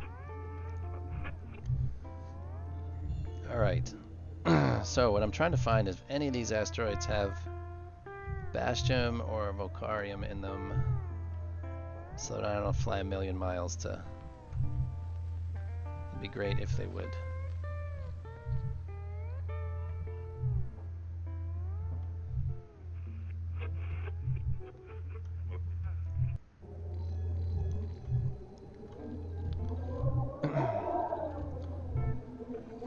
Yeah, Deathson, I saw a little bit of that.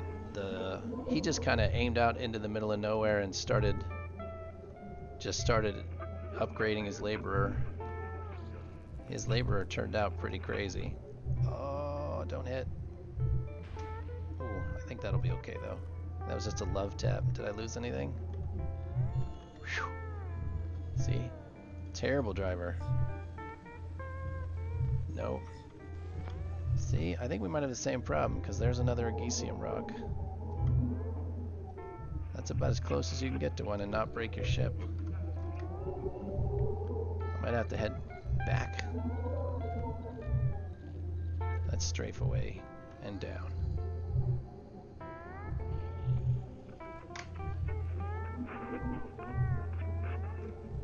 Yeah, we're free now. Let's look at a few more before we head back towards... So I don't want to be too terribly far from... Yeah, as soon as I mess with the durability tool in the U tool, like it kicks on the blueprint and I have to figure out I have to remember how to turn it off, and then I always forget I can't be in the seat while I'm trying to turn it off, and it makes everything flicker. So I just started using the actual durability tool.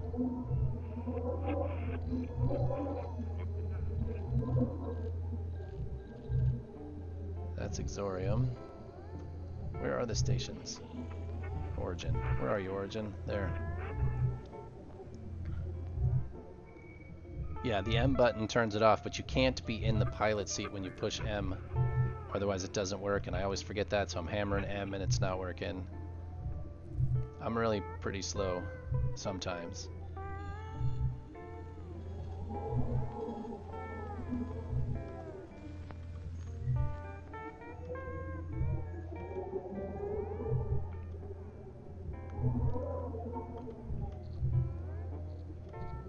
So are most of you guys actively playing, or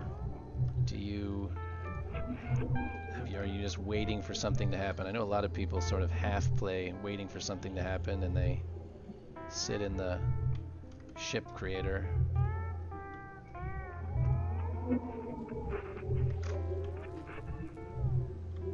Agesium, see? ECM shouldn't be in that shell unless we're in zone 2. I don't know. Head back towards the... I'm just going to keep heading back until I find some more.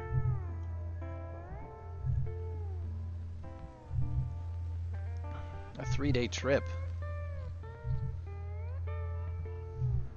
I've not explored many of the other moons. I would like to do that though. I just have not been comfortable enough to do it. So we're gonna come back a little bit here. But why does it take 3 days? Is it just the distance that you're going to?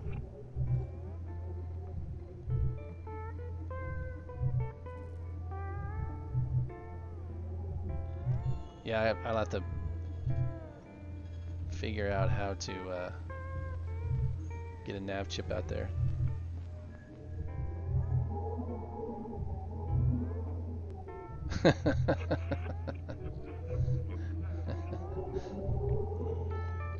This makes your name a little bit fitting then, doesn't it?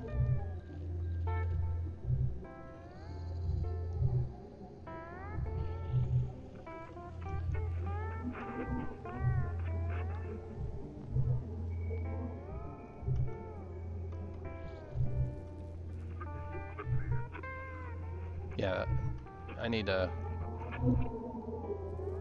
nav system and the waypoints. I have to figure out, I don't know which one's the best. That's not any of them. I guess there's nav grid and nav cas and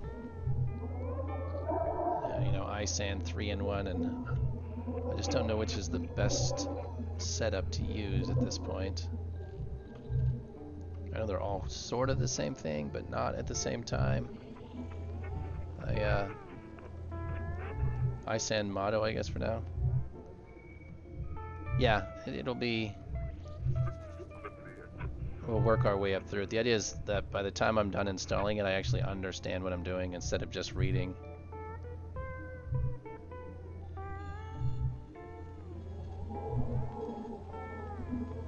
I actually understand how to code YOLO. Like, I can do the coding part and I can read the coding. It's just I want to wrap my head around the concepts behind it more than just reading the GitHub manual and popping it in. I know I can do that, but I'd like to do more than just cut and paste the YOLO into it. Oh, you don't have to still Elysium. So yeah, these are going to be all the 2 ores I'm looking for, just not going to be here. I went too far. You had to that reconstruction machine makes life a little easier, doesn't it? To those of us who are prone to taking the big dirt nap.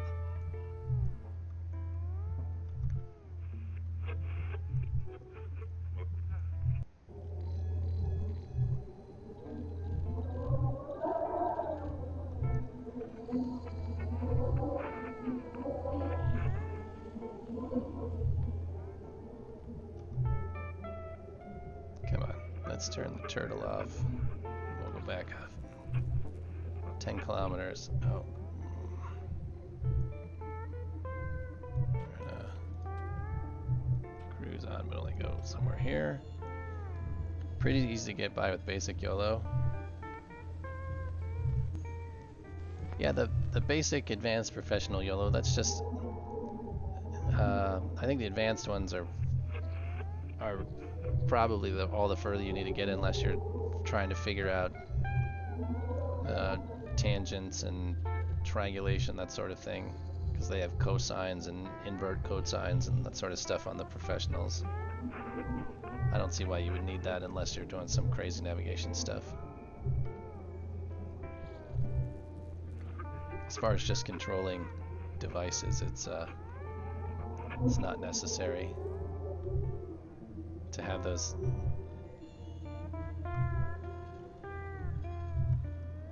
Yeah, if you can understand a go-to line and an if statement works, you can get most of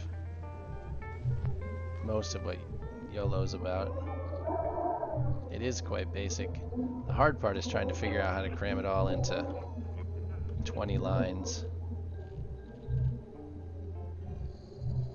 or how to daisy chain a bunch of YOLO chips together. That's Exorium.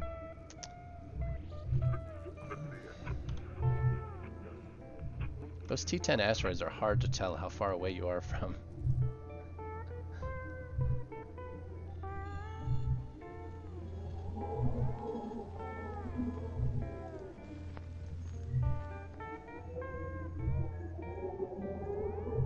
Alright, let's go down this way a little further, back at it. Cruise at about half speed.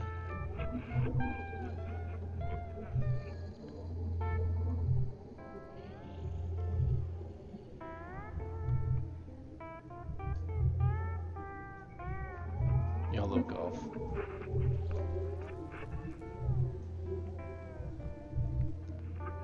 Yeah, the code can get pretty unreadable pretty quickly because you're trying to cram as many commands onto one line as you can, and being that each line is 0.2 of a second after the last line, you have to think about timings and things like that. Not to mention, there's just not only is there 20 lines, but there's just not very much space on any given line. So you have to do a bunch of variable shortening on one chip to make it usable on another, and then you have to tie in memory chips so that you can use the same variables across. Like, it takes a little bit of wrapping your head around, but it's not hard. Yeah. 5 lines every second.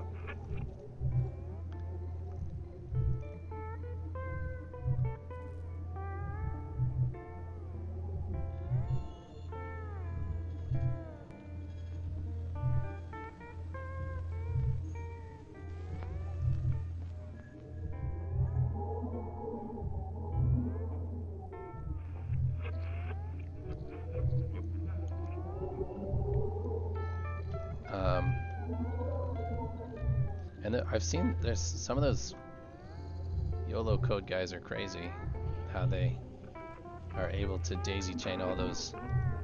I was watching Happy stream earlier with that laborer with essentially, I don't even call it a GIF on it, with the bad apple.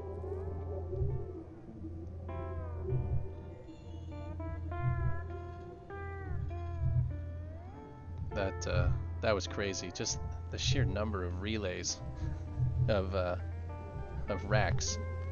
The sheer number of racks in that laborer was eye-watering.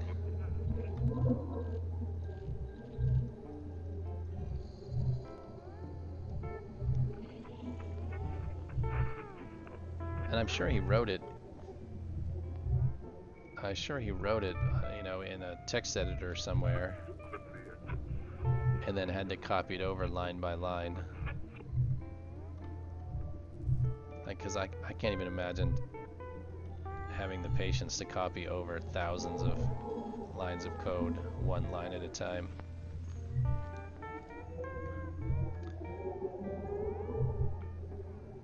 Yeah. Yeah, YOLO has some. There's still a...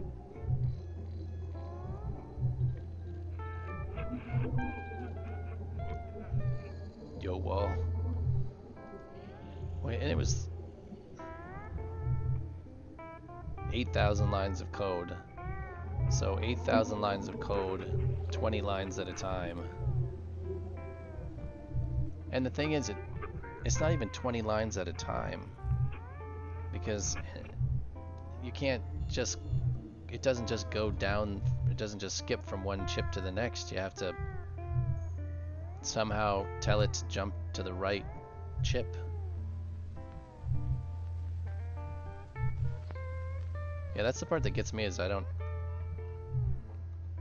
haven't found a good way to have one chip run directly after the other than you have to set a variable to a value and then check for that variable on the next one.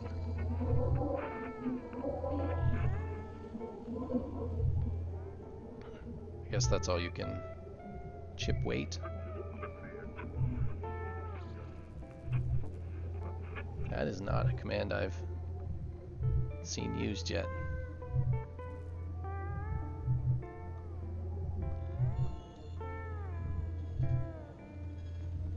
Does it just sit chips and variables on themselves, called like that?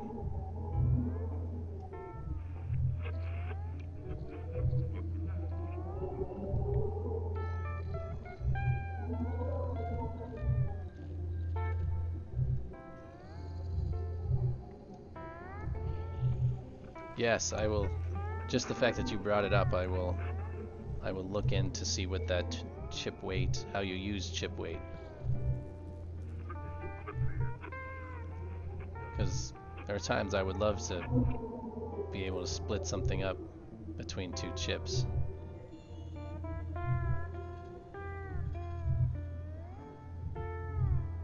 Excellent. I will definitely do that.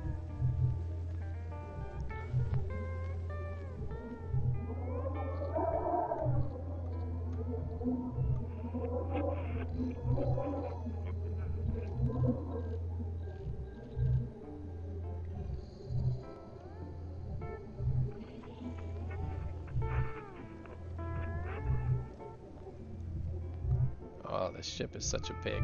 It needs more reverse thrusters.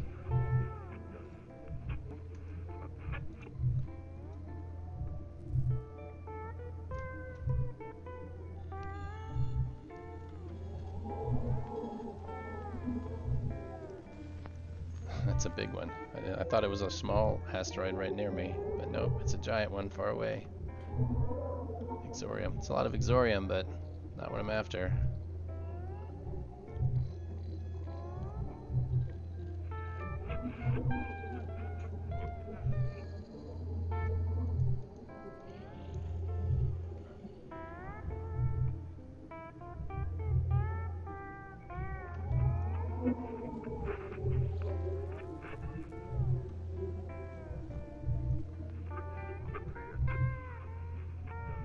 I think it's crazy that you can still see I'm 285 kilometers out and you can still see the warp gate there. Does it chip weight uses -1 to pause the code and 0 to play, so you just assign. I'll have to look at it, but that sounds easy enough. And welcome, Brewster.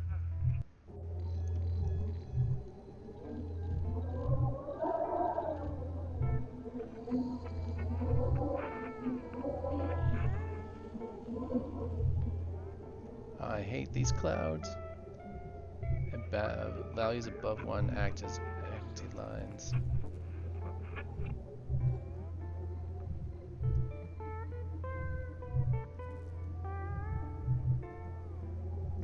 Come on, cloud. I'm ready to be out of it. Without an avoidance system, those clouds are nerve-wracking.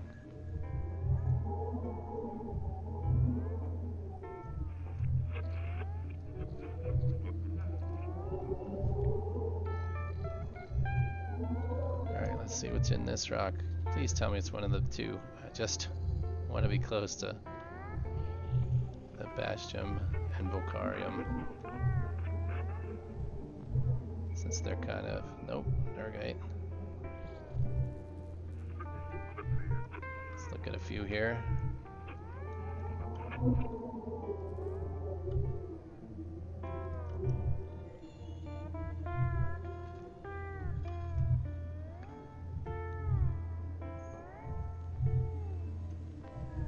The other thing I want to put on this is a waypoint system. I had a ship with one of those waypoint systems on it, and it was amazing.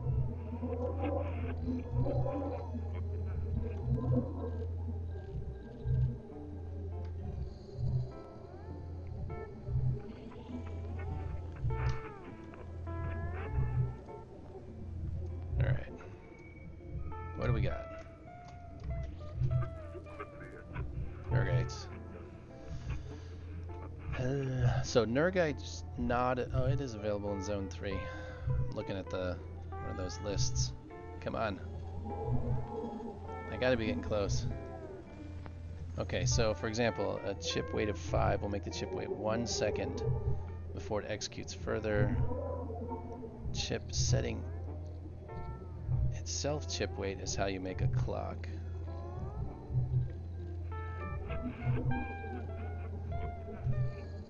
Interesting. So it's just an incremental, like a counter clock? And then it's something you can reference later to apply a weight? That makes sense.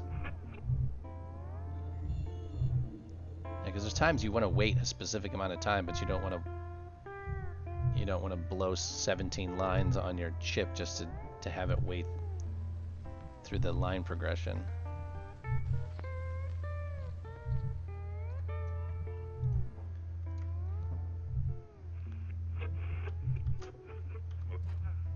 Okay, my God. You'd think the one thing I'd want to find would show up eventually.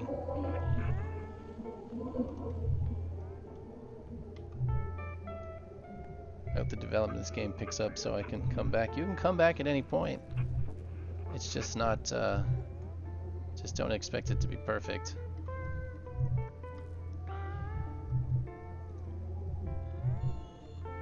I just came back this time with a different mindset. I wasn't gonna try and be the most efficient. I wasn't gonna try and get rich or do anything else. I was trying to be more diligent. Yeah, come join one of us and just play the game a little different than you did last time.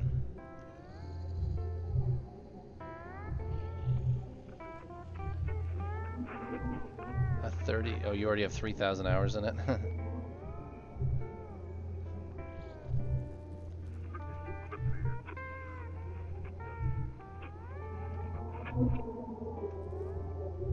Yeah, this game is it's so unique that it's hard to stay away from, but it's also so sad to see the state that it was kind of left in.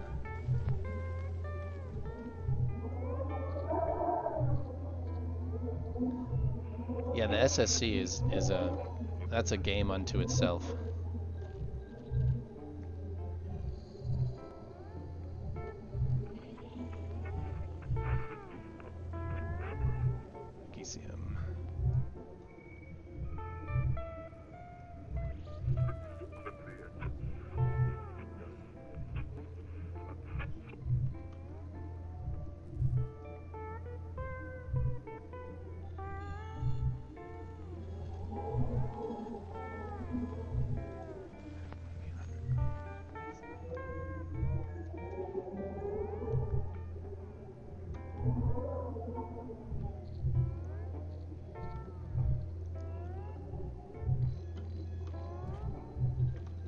My lord, is that the only thing that's out here?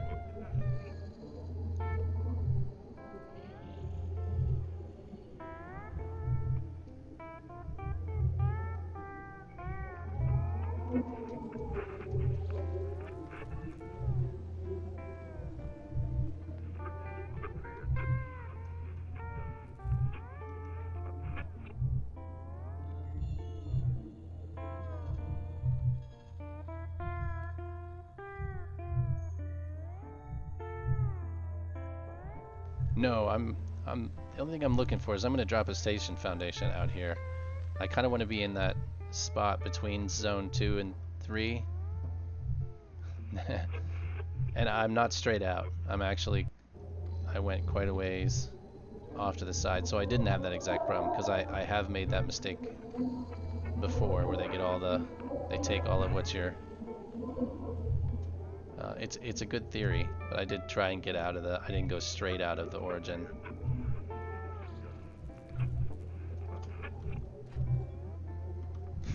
I just think it's funny. I'm looking for the crappy ore, and I can't find it.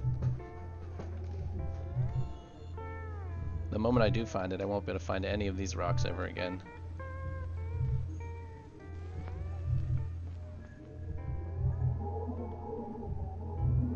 Oh, you had 4 ships, 4 accounts at the same time, picking coordinates off the moons.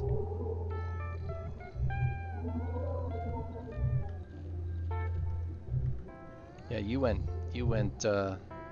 hardcore right off the bat, huh?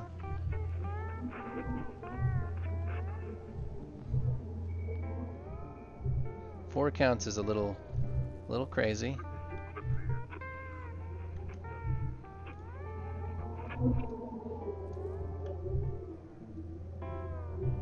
That looks like what I'm looking for. Yeah, we're okay here. So I know there's ice not terribly far away. It's a good spot as any.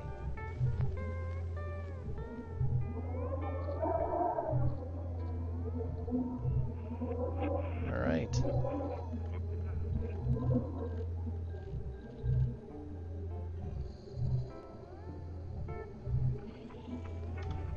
Oh, not that button.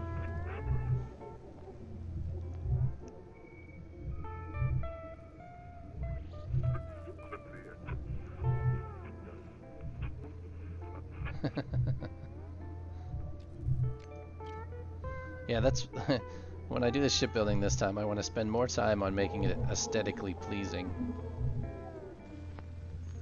as opposed to just whatever.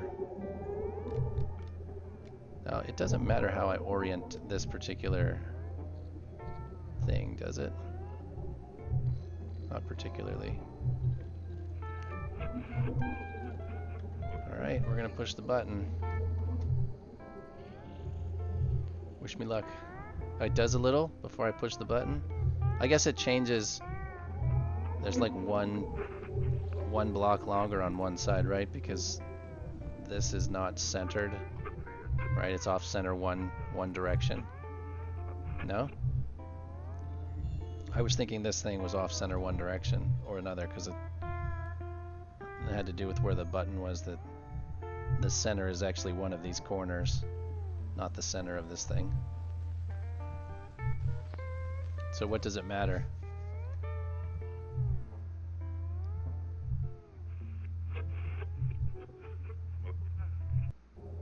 All blocks will try and you can't really change the orientation. You can only change. Oh, I gotta click it first. Oh, you can change the orientation this way. So all blocks will try to orient themselves with this as up, right? With the button being up. So I see. Yeah, that's not a huge difference, but I see what you're saying. Alright, here goes. There it is. Farpoint Station 1. Alright. We got 10 minutes. Excellent. Excellent, excellent, excellent. Do I have an inventory yet? Yeah. Let's take these 2 stupid things off.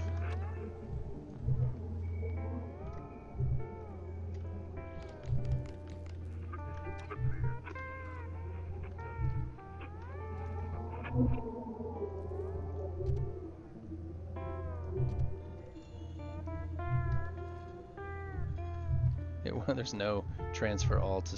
Oh, there it is. Oh, it won't transfer partial stacks manually. I knew Cherodium wasn't out here, so I brought a bunch with me, so I didn't have to go back right away.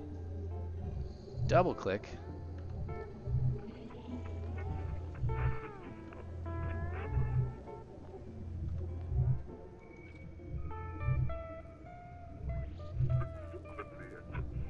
Oh, really? Oh, it'll transfer one. Will it not transfer them all? Oh, you mean when I drug those partial stacks over? I don't think I knew that, though.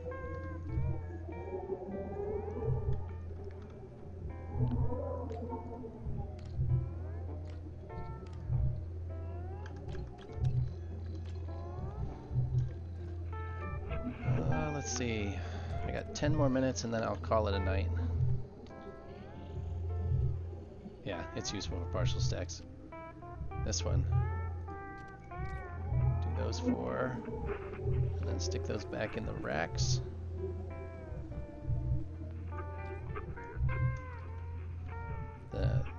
He built the ship with the fuel chambers facing this direction, but the fuel racks back here. And all I have to do is I'm going to move the fuel chambers.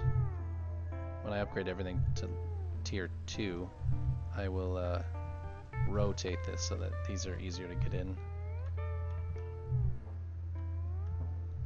Just seems like a smart idea.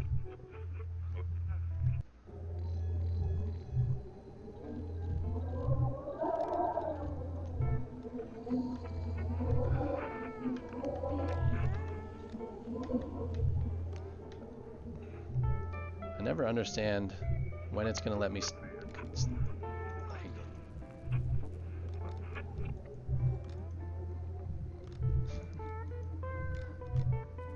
See, it doesn't like those, but if I put them down and then pick it back up, it's fine, usually. No, not going to like them. I just don't get snapping sometimes. I kind of alternate between the two. I use both.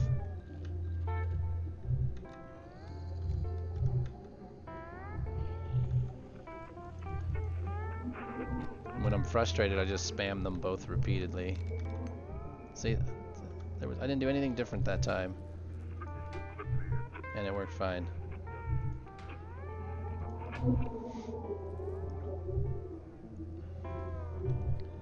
Yep, I don't know.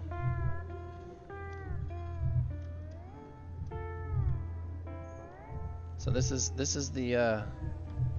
what we're starting with. It's got 100 or 96 crates in it. I'm gonna put 100 in it just because I like that nice even number. And it's got hard points everywhere. It's got room for. He has set this up so you can double up triangle motors all over the place. It's designed for a mechanic, somebody that wants to learn how that all works. It's like all of these triangle motors. You can stick another one on the outside of all of these without having to do anything, even name them. He's got, like I said, he's got hard points everywhere. There's room for more propellant tanks here, but I think I'm gonna go to mediums as soon as I can. And I don't like the idea of propellant tanks being on the part that I'm most likely to slam into an asteroid. So I'm going to try and move them more internally. But I like the idea of this being an upgradable ship where I don't have to do all the piping to start with. And I've liked Egomaniac's stuff up to this point, so I figured we'd give it a shot. It would be a good platform for this this twitching streaming that I'm doing. Yeah, there's places where like he ducted and then he piped these in, but if he had used I know that if he were to split this beam and use an intersection here, it would have powered that without needing pipes or cables.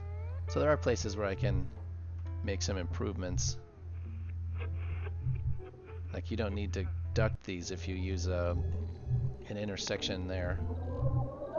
Because I don't like pipes. They always end up giving me trouble if I can get away with it.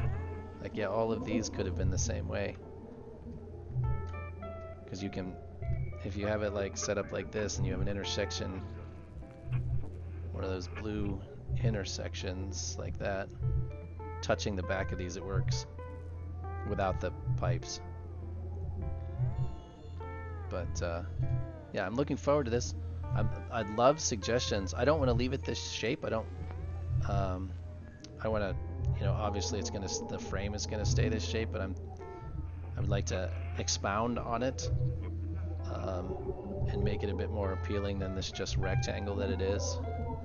So if you guys have any suggestions, you can build frame though. do you mean I can build frame? Oh yeah, I would.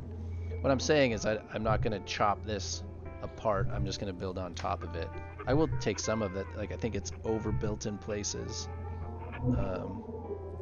where it's not necessary. Like if I don't have crates all the way up here, then these beams probably don't need to be there. So it's a little more open interior. And I'm going to shift those generators back to get more interior space. And I'd like to take advantage of some of those things I watched today, like when I stick rangefinders, I couldn't think of that word, on here. I want to see if I can do it in a way that I can use his micro gapping technique and hide them as best you can. Yeah, often. Oh no, no, no, what?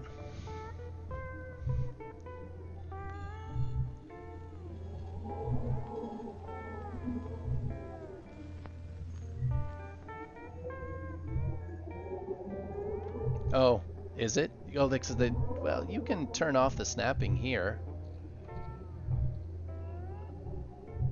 Can you move a plate just a tiny bit and leave it? Because I know you can turn the snapping off in space and move things a tiny bit. There's got to be, where there's a will, there's a way. But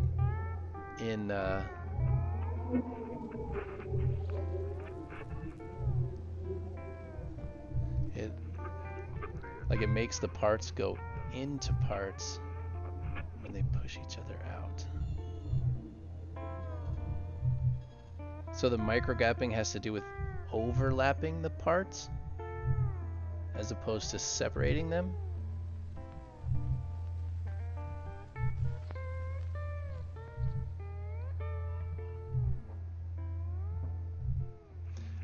Either way, there's got to be something you can do to hide the rangefinders.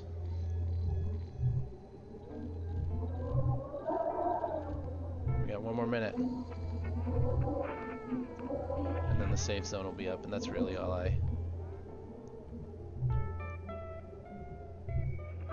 But there's no space on a fully plated ship.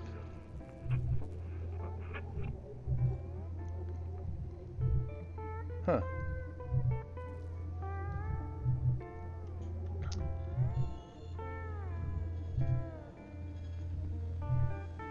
Ah, I see what you mean. When you're already out here, you don't have the you can't be as I'm missing the word. Your movements aren't nearly as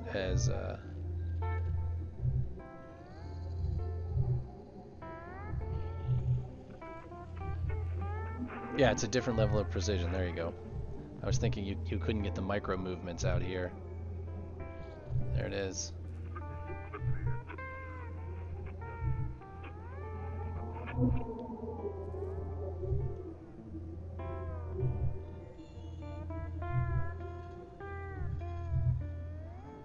Grates are a great way. Yeah, it's just that I've seen so many ships that are just like every flat surface is splattered with rangefinders, and they've spent no effort to cover them. It's just kind of. I just want to be a bit more, like I said, deliberate about when we do this. So, I really appreciate you guys dropping in on my stream tonight. Give me a follow if you want. I plan on streaming quite a bit in the near future, probably every day or every other day as time allows in my real life. I do have a wife and a family, so I don't get to do it tons, but I've had the opportunity recently. So drop me a follow, and if you like what's going on, please give me some views. That'd be great. Yes, he did the same thing yesterday. It was fantastic, and I had it was just a chance. He happened to see who was streaming, and it happened to be me. So I am really appreciative to him, and yeah, to all you guys, because there's a lot to learn. And unfortunately, I think there's there's not a good place where all of this information is gathered together where somebody can actually look it up. It's really spread around. All these tips and tricks are spread between 1,000 different players. So I'd love to hear as many of those tips and tricks and learn a few along the way. So that's the whole point of this adventure, is to play the game a little differently, a little slower, and learn something new. So yeah, the community equals the wiki, but the wiki doesn't,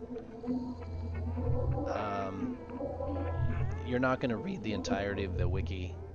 It's just even if you do read the entirety of the wiki, it's not going to stick with you. So there are lots of tips and tricks that even the wiki doesn't cover. So while the wiki is a fantastic tool, I think there's probably just as much information out there in people's heads that they've learned from thousands of hours of playing. So yeah, I'm not going to be the one to organize that, but I would love to get as many tidbits as I can. So I appreciate you guys. The community is the wiki. Yeah, that's true. I wish that the wiki was better. I mean, it's good, but I wish the community, I wish the wiki had a fraction of what I've learned over the Discord, or even just through these last handful of streams. So yeah, I really appreciate it, and I look forward to talking to you guys again. So thank you very much, guys. I hope you all have a wonderful night, and for sure I'll see you tomorrow. Take care, guys.